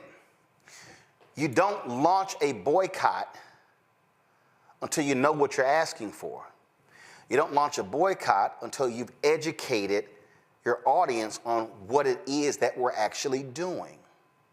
So now you have to factor in here.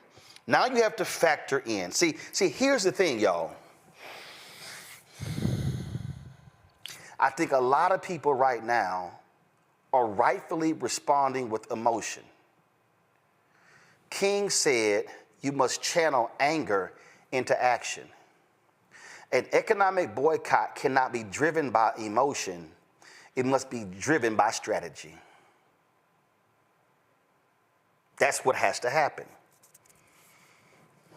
And it can't just be, we're going to spread the word on social media. There's a whole bunch of people not on social media. So here's the question. If the boycott is going to start at Target on February 1st, have the organizers, and first of all, the question, who is the organizer? So is the organizer, all the organizers, Nina Turner's group, so that I showed y'all that Strike for All, that's her group, or is it somebody else? Like, who is it? Are we organizing picket lines at various stores? Now we also have to factor in that some Target stores have been placed in black communities where there are food deserts. See, I need us to be thinking. There are people who hit me earlier. They said, hey, there's some Target stores that are in rural areas. That's the only place in town. So the question then becomes, how do we properly execute a strategy? Now, here's the deal. And I'll pull this up here.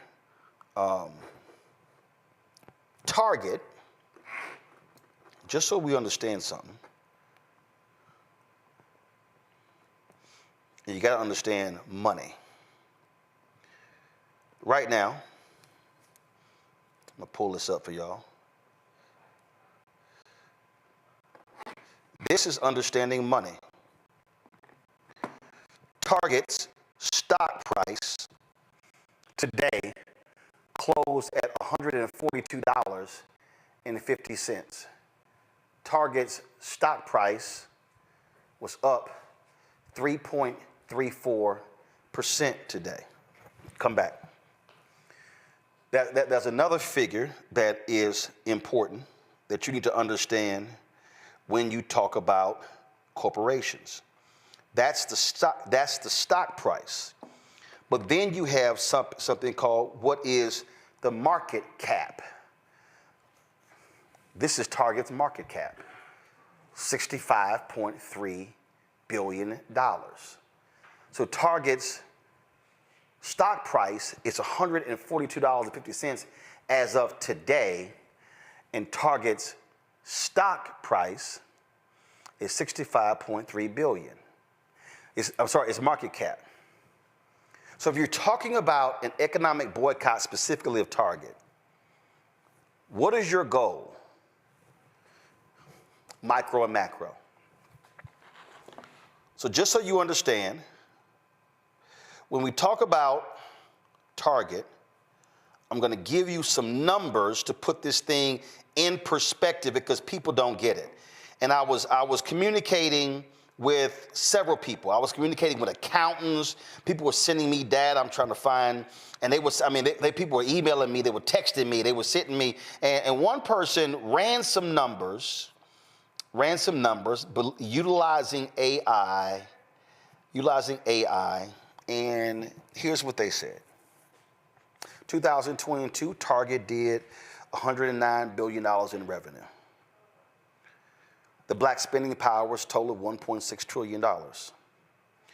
They said you could approximate that African Americans represent 10% of Target's overall revenue, which is $10.9 billion.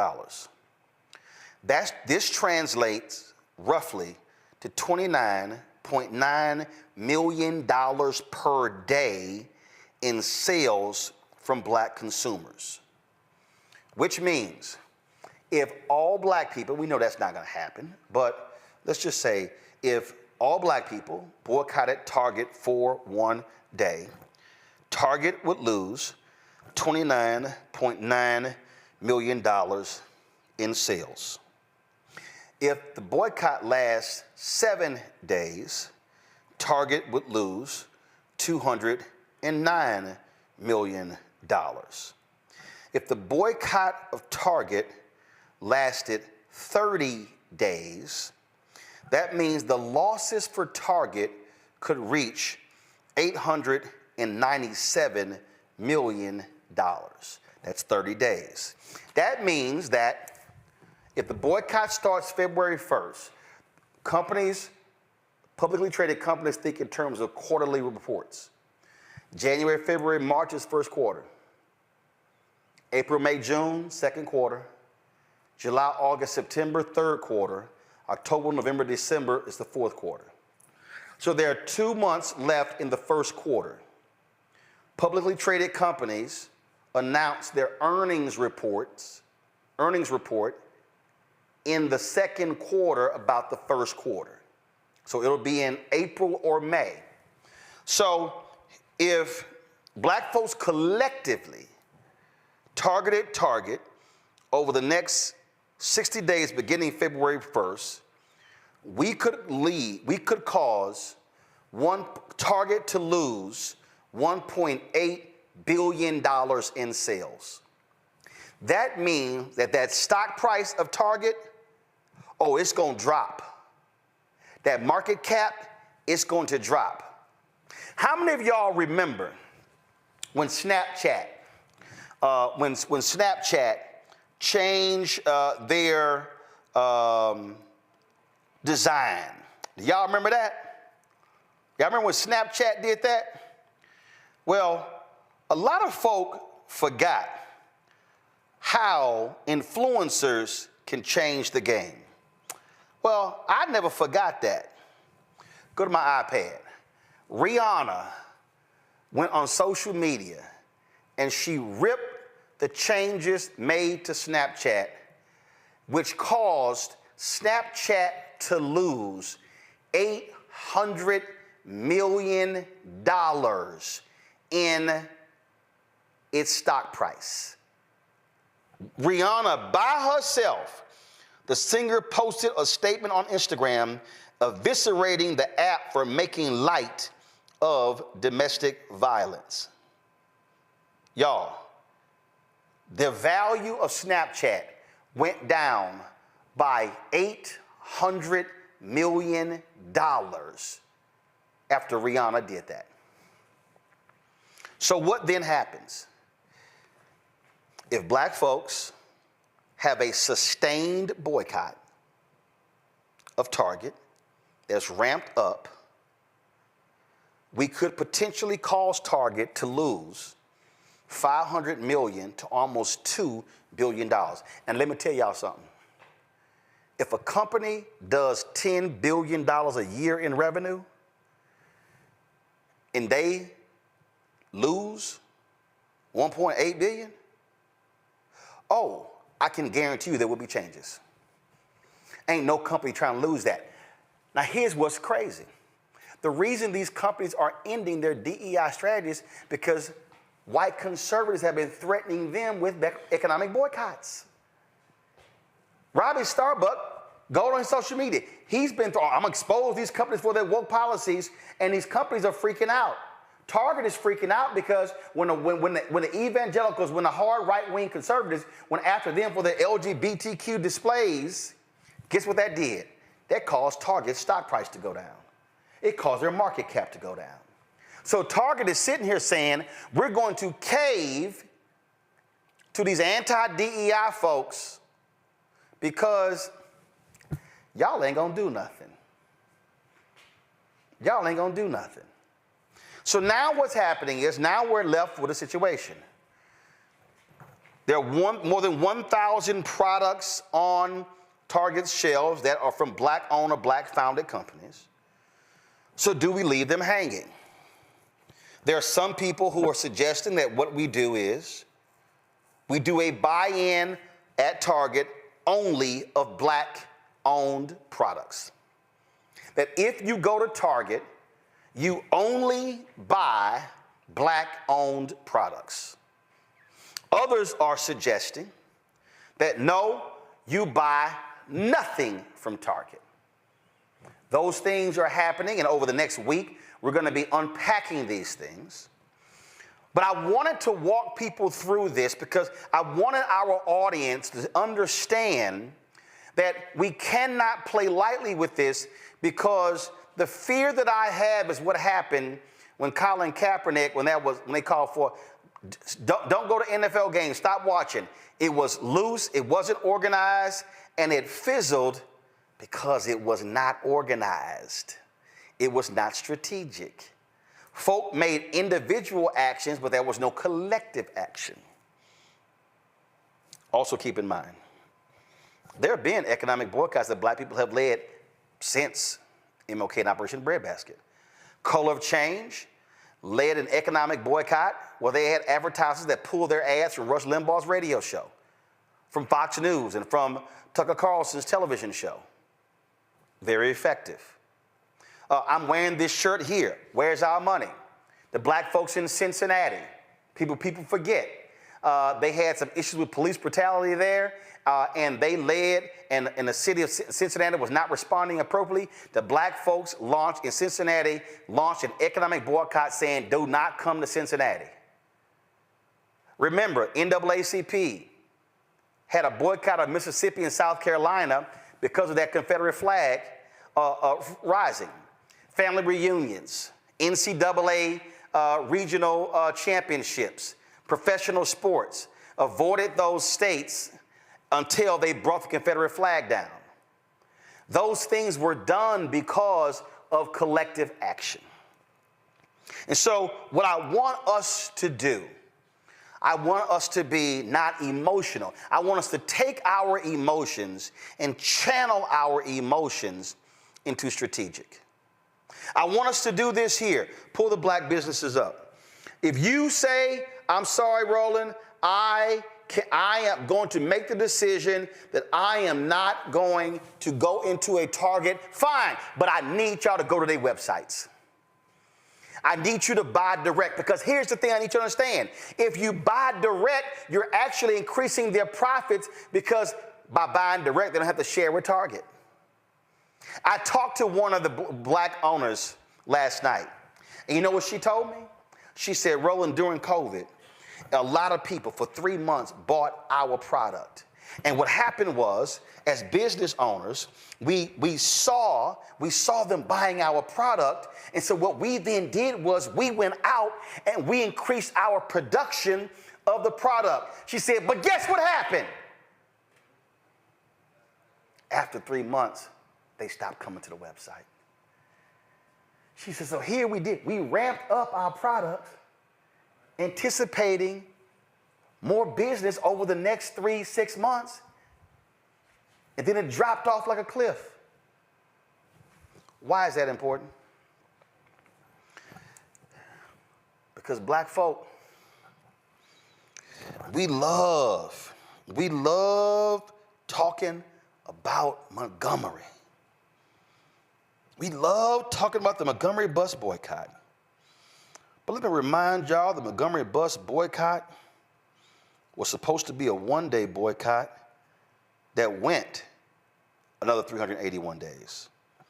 Let me remind you that the Montgomery bus boycott only happened because 50,000 black people decided that they were not going to get on that damn bus.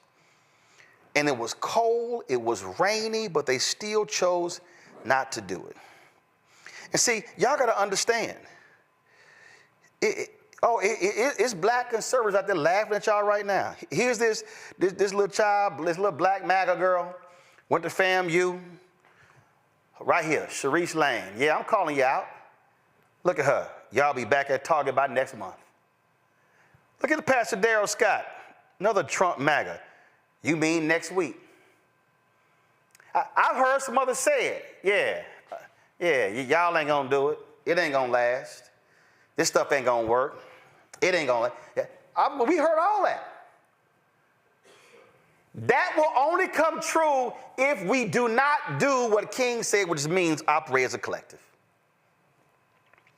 What they have to say will come true if it means that what we do is that we do not have sustained action. What I mean by sustained action is, pull the list back up. What I mean by sustained action is, if you wear lipstick, stop buying it from MAC. Stop buying it from Sephora. Actually, go to thelipbar.com. Black Opal. Is it Black Opal? Desiree? I mean, buy Black Opal. If you're looking for wine, Vieri wine. If you say, you know what, I want water, right there. Drink Waterman water. Honey Pot. Now, Bevel was black founded, but it's now owned by Procter & Gamble.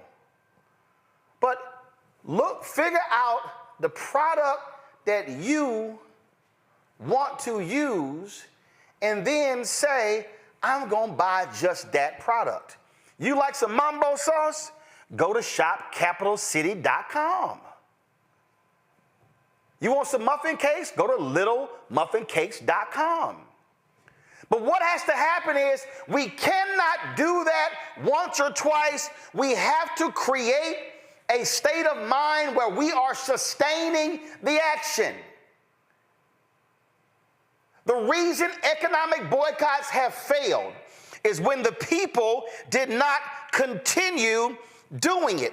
We love to talk about, and I'm being very serious right now, we love talking about, man, we got to buy black, man, we got to do a black buy-in, man, we got to support black-owned media.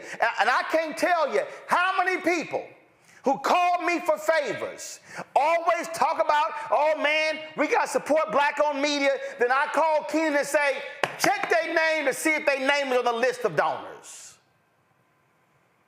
Have they even given $1? And the answer is no. So you can't sit out there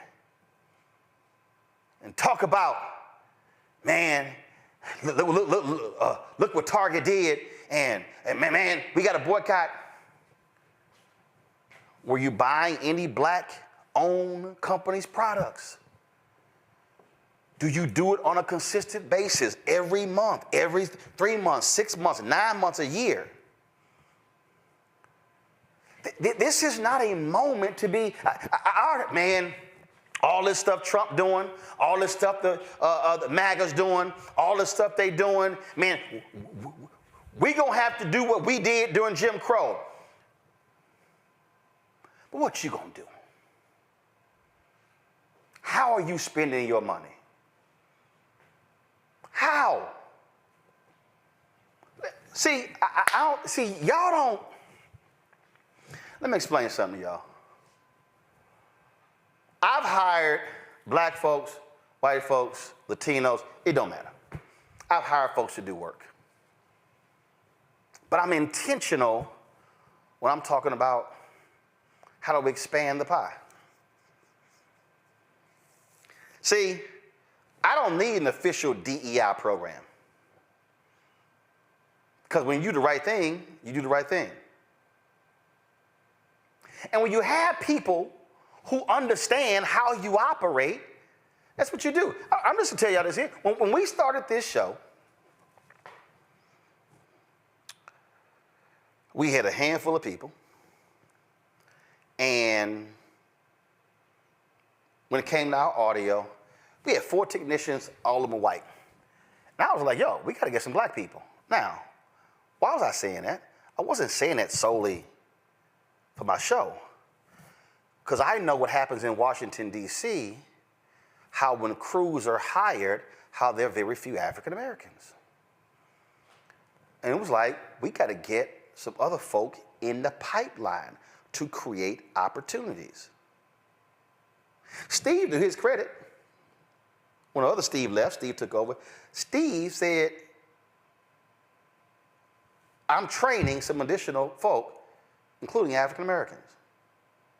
I didn't tell him to do it, but he understood how we do this here, what the need was. It's called creating space, creating opportunities. So now when people are looking for audio technicians, we've created a place for people to learn how to do it, and now they can get opportunities. Same thing with being videographers. Same thing with being caterers. Same thing with being event planners. Same thing with being lighting company owners. I'm going on and on and on. The reason DEI programs even exist because corporations were not doing the job in the first place. DEI today is nothing before the mama and daddy of DEI is the Chief Global Diversity Officer.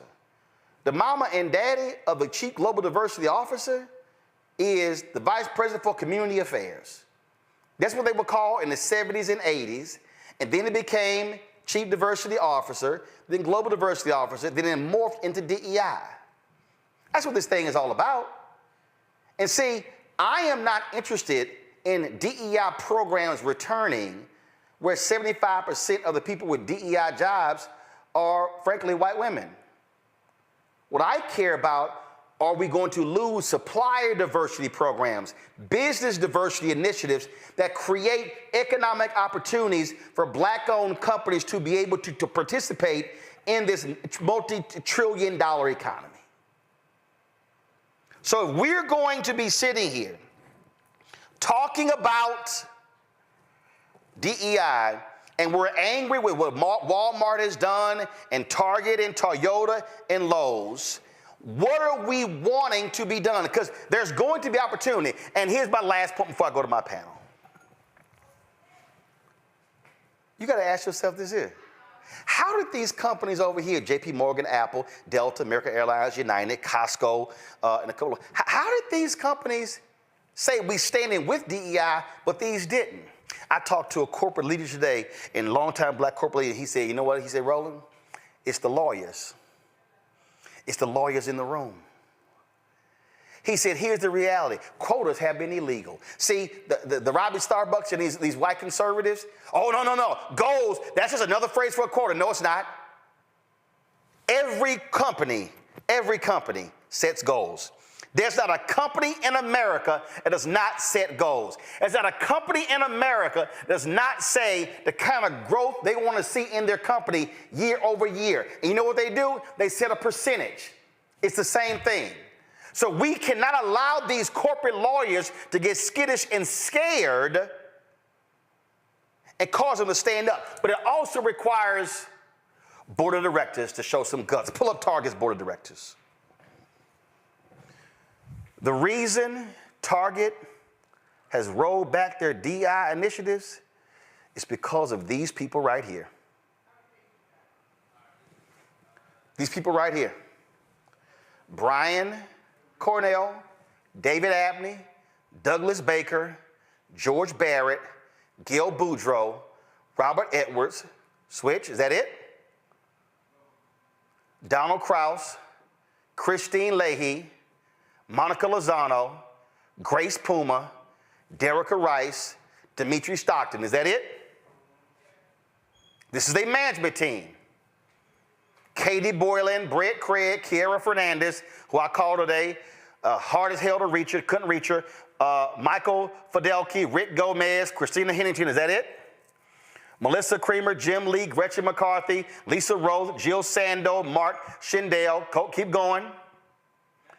Kara Sylvester, Amy Tu, Pratt Vimena, Matt Zabel. I just showed you the board of directors and the management team. They are the ones who decided to roll back DEI. They need to answer why. How is it you, Target? How is it you, Walmart?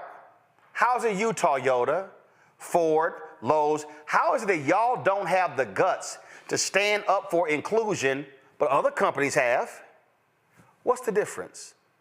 And if y'all want to get rid of the DEI program, but you still say we're committed, Target, to the $2 billion a year to black products, show me how. Folks, what we have to prepare for, and I've been warned, I've been screaming this for years. I've been saying this to civil rights leaders. Stop playing around. This thing is coming. I said in the aftermath of George Floyd's death, that this third Reconstruction needs to last at least 20 years. Do not pull your foot off of folks' neck. But I'm going to tell y'all right now, our civil rights organizations, they did because they got too many corporate checks.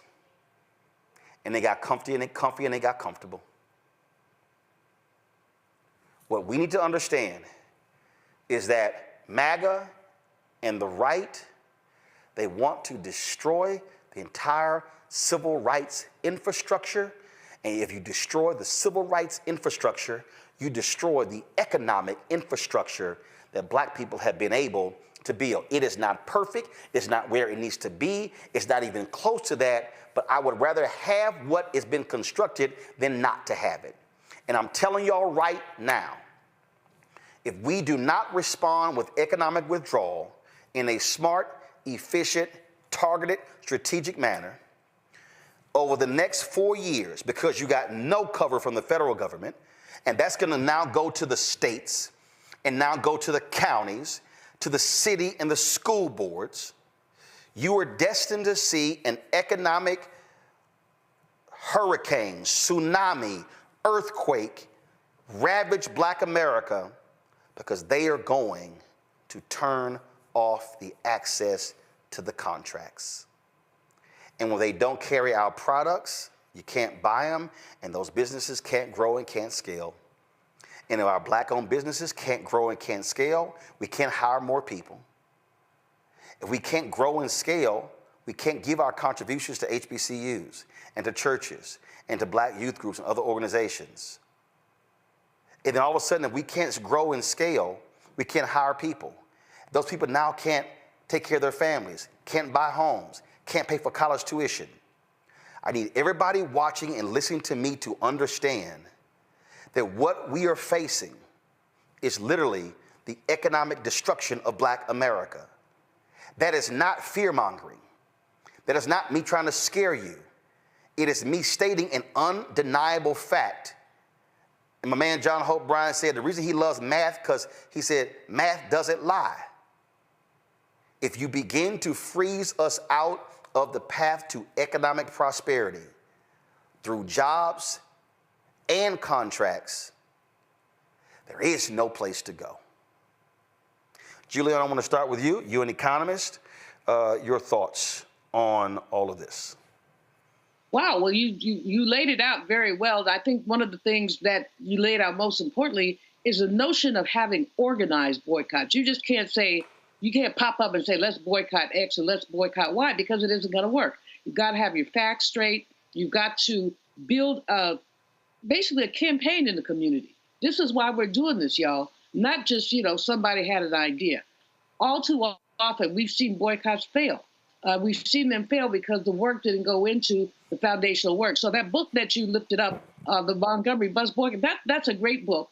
And I would advise people to check it out, mainly because it does do those 6 points. And you really are talking about not engaging, I'm going to boycott, but really looking at why you're boycotting. The other thing right now that I think is interesting is the notion of companies that merged, and so you have this interlocking thing. You say, I'm going to boycott Coca-Cola, but you go over and drink Dasani water.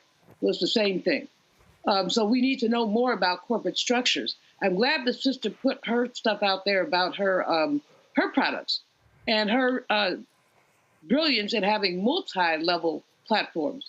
But even with those, if we don't get the access that we need for contracts, for employment, for other things, we're going to be basically in a rough spot.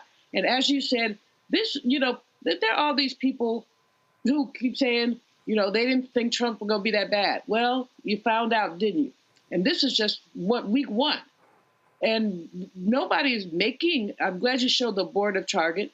You saw the 2 black people and a couple people of color, but everybody brown ain't down, and all of them are not necessarily affected by withdrawals from DEI. So what we have is a situation where we're living in an era of anti-blackness. The fact that the Department of Defense would even dare attempt to stomp on the legacy of the Tuskegee Airmen speaks to the rent, and then they reverse themselves, of course, but what they're doing is speaking to the rampant disregard for black people in this country. Rampant disregard for black people. And so we have to be prepared. And you have been talking about this for a long time, Roland, as many other people have. John Hope Bryan is great on this issue. There are others who have talked about what we need to do with we have $1 trillion plus economy, black economy. We can be very strategic, and we can have people experience pain if we're willing to work in concert. The problem, as you said, the problem is that we don't work in concert as often as we should. I mean, we basically, there not to be that much separation between us in terms of strategy. But you've got this group going over this way, this group going over that way, this one not speaking to that one. That's not an effective way to construct a good economic boycott. We have, years ago, there's a brother down in New Orleans, I forgot his name, he owned a bank, Liberty Bank. And he said, we have everything we need in our community if we just talk to each other. Reverend Willie Barrow used to say, we're not so much divided as we are disconnected. Tell y'all, this is a time to get connected, because what's going on is if you don't get connected, what you're going to end up with is a decimated community. They've done it before. Economic envy is a powerful thing, Roland.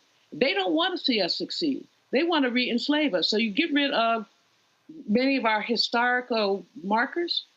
You get rid of the Department of Education. Why is that connected to the economy? Because then you have a bunch of ignorant people, they haven't been educated, who work for anything. They'll think the minimum wage is a good wage. And so decimating the Department of Education essentially lowers wages implicitly. And that means it weakens communities implicitly. We will need to have to find out what we can do together, and we have to do it together.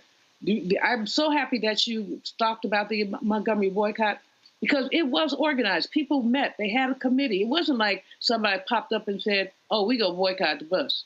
It was a lot more than that. And we really got to look at what else can we do to ensure the strength of our communities, because trust and believe these folks are, yes, out to get us. Yes, out to get us. Yep. Yes, to get us. Joe.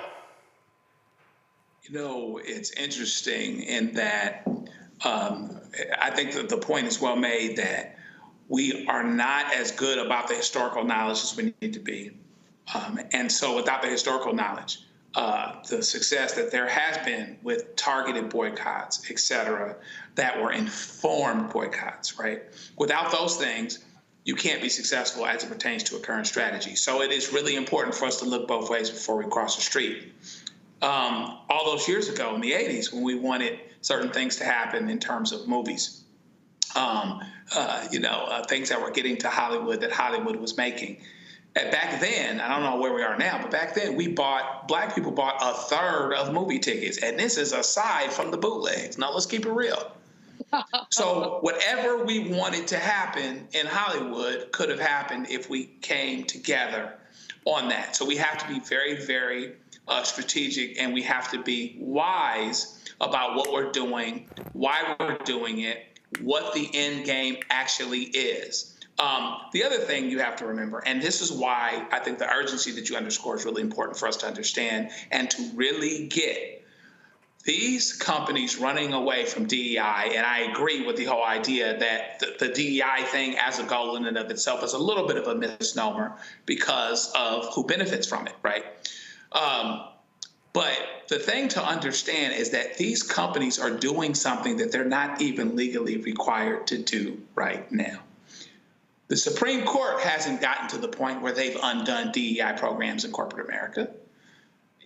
They're talking about colleges, et cetera, but that's been going on for a while. You can go back to the Bakke case. You can go back and talk about affirmative action for a long time.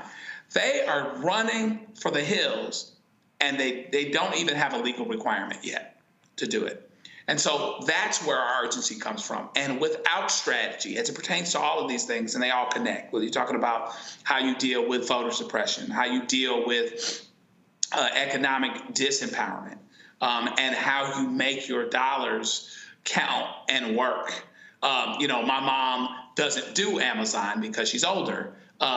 She'll have me do it, or she'll go to Walmart or Target herself, which means that with a lot of our consumers, social media is not going to do it. So you got to be able to be strategic about what we do, why we do it, and what the end game is, because the things that are happening right now are not even legally required to be happening as it pertains to what these corporations are doing. They're not even required yet, but they're scared of something. So let's get to a point where they're just as scared of an economic impact on this end, and then maybe we can start making some progress.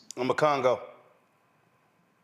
Well, the question is, why are they saying this, right? Because you have the organizations, the Walmarts and the like, and those ownerships who are committed to Trump.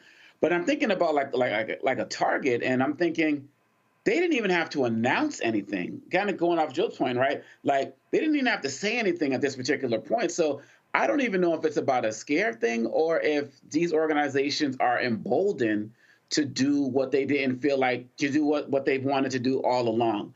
Dr. King talked about people believe in Black liberation on an installment plan, talked about Reconstruction ending, talked about the civil rights movement, where people say, like, we've given you enough rights and now we're stopping. You talked about coming out of the George Floyd murder, we needed to have a Reconstruction lasting another 20 years or so, and now we see that as closer to like 3, like 2.5 and the like, because of diversity fatigue. This is what we're seeing in these organizations. And so since Trump is emboldened to say stop all DEI, many of them are feeling emboldened to say the same thing.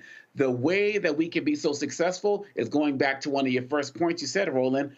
What other organizations, what other groups of people, non-Black groups, are going to be down with this? Because the fact of the matter is that when you look at it, there are more of us collectively, numbers-wise, than there are MAGA people. MAGA folks can't keep Target running and Toyota running and all of these other organizations and corporations, but collectively we all can. But I feel like these companies are emboldened enough to say that folks are not going to come together. They are not going to stand strong as it relates to demanding DEI. And so we can basically run rampant and do whatever we want. And it is up to us to prove them wrong. When you went on Instagram earlier today and said you were going to be doing this tonight, I put it on my story. I'm like, folks got to tune into this because so many people were just waiting for a plan. When I saw some organizations say we're going to take 90 days and come back with a plan, I'm like, why wasn't there already a plan in place given what Trump was already running on and what's been happening? Yep. So I respect you, Roland, for giving us a plan and a blueprint of where we should be going. And it doesn't take us that long to have to do it. So folks out there need to be listening to Roland right now, because not only is the institutional knowledge there, but the resources and the connections of Dr. Malvoz and all of us are there who can help us in this particular time. So thank you, Roland. Folks, this stuff is real. If you want to understand, and this is, y'all, education is so important, get Martin Depp's book. And I'm telling you, I know I've sold more copies of this man's book than he has. You can see how my book is worn. And the reason this is important because he literally details with the minutia, the actual forms, the data on how they target companies. And one of the things that he said in the book was that the greatest mistake that they made after they had those covenants, they didn't have enough people to monitor them. So what happened is they ended up making deals, but they didn't follow through to make sure they actually got it done. The book is called Operation Breadbasket, an untold story of civil rights in Chicago, 1966 to 1971, by Martin Depp. And that is so important to get that book, because the mistake that I think that we continue to make and see is that people love to comment on speeches and events and things along those lines. And what they don't do is they don't take the time to go in depth and to understand the strategy. They don't take the time to say, okay, how was this constructed? How was this done? How did they do it? Which gives you, frankly, the blueprint to then begin to follow. How did Color of Change do this? How did they get these advertisers to stop advertising on Rush Limbaugh's show? How did he get it? How did they get it done to stop? See, this is what has to happen. We've got to be operating in a constant state of information and education, and that, for me, I think is just our biggest struggle, is that we aren't doing that. And so I want us to do that. I want us to look at the data. I want us to look at how do we do this. I want us to look at how they achieve these things, because it's there. And look, I'm gonna tell you, but the onus also has to be on people who are watching. I spent a lot of time trying to educate our people on what was happening in the advertising business, and how black-owned media was getting screwed out of the money, and how black-owned media was not able to get the dollars. I mean, look, I laid these things out. And you know what? If I commented on something else that really wasn't that big of a deal, oh, trust me, I would see the likes and everything. But when I was talking about the money, folk were not listening. I reached out, so for me, I'm always looking at the strategy. This is a photo of me and Martin Depp at Rainbow Push when they announced Freddie Haynes. We were going to try to get him on the show. He said, listen, I'll move that fast. So I hit him last night. I want to get him on the show today. So Carol's going to try to work, because I think it's important us to hear from the people. Tomorrow, well, I forgot, one of y'all mentioned Montgomery Bus Boycott. I'm going to bring in my book of the sister who folks don't give any credit, because I want to explain to people the strategy of the Montgomery Bus Boycott. Because again, we cannot have folk running around talking about let's boycott Target, boycott these companies, if we don't understand the strategy, how they kept them together, how they planned it, how they organized it. All of that gives us, again, something to learn from today to move forward. And so that's what we're going to be doing all week. And so we're going to reach out to the folks with the strike organization, because I want to ask some questions I want to ask of them. I was talking to a pastor today, and they are organizing something different, where it's going to be, they're not calling it a boycott of Target, but they're calling it something else. So there are multiple things that are happening. But I do believe this. What Dr. King said, I agree with him 100%, when he said we must utilize economic withdrawal when it comes to these companies. And I want all of you who are listening to me to actually take the time, and I want you to go listen to that particular speech. I want you to listen to what he had to say. I want you to read the speech so you can actually hear when he laid this whole thing out. Because I'm telling you, every time I talk about this here, people think I'm crazy, and they go, man, I never heard any of that. And so what we'll do tomorrow is we're going to play that part where he talked about economic withdrawal, and we're going to play the part where Dr. King talked about how we need to have collective action, how we must have unity in order to make it happen. And so that's what we're going to do. And so, y'all, this is why we don't waste our time with gossip and Real Housewives and all that kind of stuff, because there's enough of that mess out there in Black America. This is real. We're talking about billions and billions of dollars. Let me say that again, y'all. The federal government spent last year more than $600 billion on contract and services. Just the federal government. Black people got $10 billion of the $600 billion. In this space alone that we're in, media, almost $400 billion is spent every year on advertising, and Black-owned media gets 0.5 to 1%. We can go sector to sector to sector, and we can show you 0.5, 1.5, 2%. It does not mean it does not mean that we do not have the knowledge, the expertise, the smarts, the intellect. What we have not had is the opportunity to be able to access and show what we can do.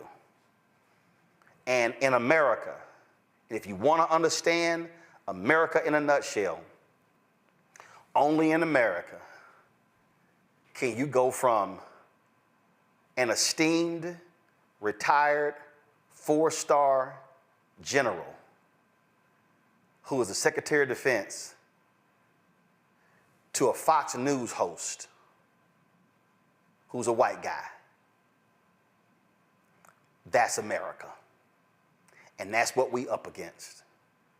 Where they call the black guy 4 stars, led troops in command, a DEI hire, what they call an accused drunkard, a great choice. That is America. That is America.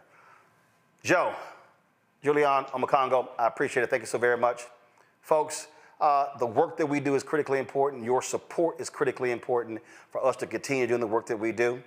All of this costs money. All of this, the ability for us to travel around the country costs money as well. And so when you donate to this show, you are helping to propel a Black-owned media news and information network that, again, nobody else is doing.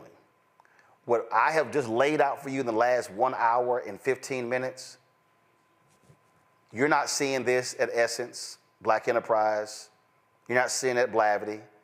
You're not seeing, matter of fact, I found out over the weekend that Byron Allen shut down the Griot network. They shut their app down. The linear network, it was dead as of January 1st, 2025. So the Griot sure as hell not doing it. It's us. It's us. You ain't having this conversation on Revolt. You ain't having this conversation on the Black Target Network like Aspire and Bounce. It's us. And in order for us to keep doing what we do, we got to fund us. So you want to give via Cash App, use the Stripe QR code that's hit right here on the screen. If you are listening, go to the blackstarnetwork.com to access the QR code. If you want to give via PayPal, it's paypal.me/rmartinunfiltered. Venmo is rmunfiltered. Zelle, Roland at RolandSMartin.com. Roland at RolandMartinUnfiltered.com. Send your checking money over to P.O. Box 57196, Washington, D.C. 20037-0196. All of y'all on YouTube, y'all should be hitting that like button. We had almost 5,000 people. We should be have more than 1,900 likes. Download the Black Star Network app, Apple phone, Android phone, Apple TV, Android TV, Roku, Amazon Fire TV, Xbox One, Samsung Smart TV. If you want to get my book, White Fear, How the Browning of America is Making White Folks Lose Their Mind, available at bookstores nationwide. You see it right there. You can also, I tell you what, depending on what happens, Target might be removed from this graphic to get the book. They keep acting the way they do. Download the audio version, which I read on Audible. You can also, of course, get our Roland Martin Unfiltered Black Star Network merchandise. Our 2 shirts that we're pushing, hashtag, we tried to tell you, FAFO 2025, and don't blame me, I voted for the black woman. Get those shirts or the Roland Martin Unfiltered shirt right at rolandmartin.creator-spring.com. The QR code is right there as well, or go to blackstarnetwork.com as well. Folks, that is it. I'll see y'all tomorrow. Actually, tomorrow I'm in Atlanta, but we're going to continue this conversation, and then we're going to be doing it all week, so I'll see y'all. Take care. Holla! Black Star Network is here. Oh, no punch! I'm real revolutionary right now. Thank you for being the voice of Black America. All momentum we have now, we have to keep this going. The video looks phenomenal. See, there's a difference between Black Star Network and black-owned media and something like CNN. You can't be black-owned media and be scared. It's time to be smart. Bring your eyeballs home. You dig?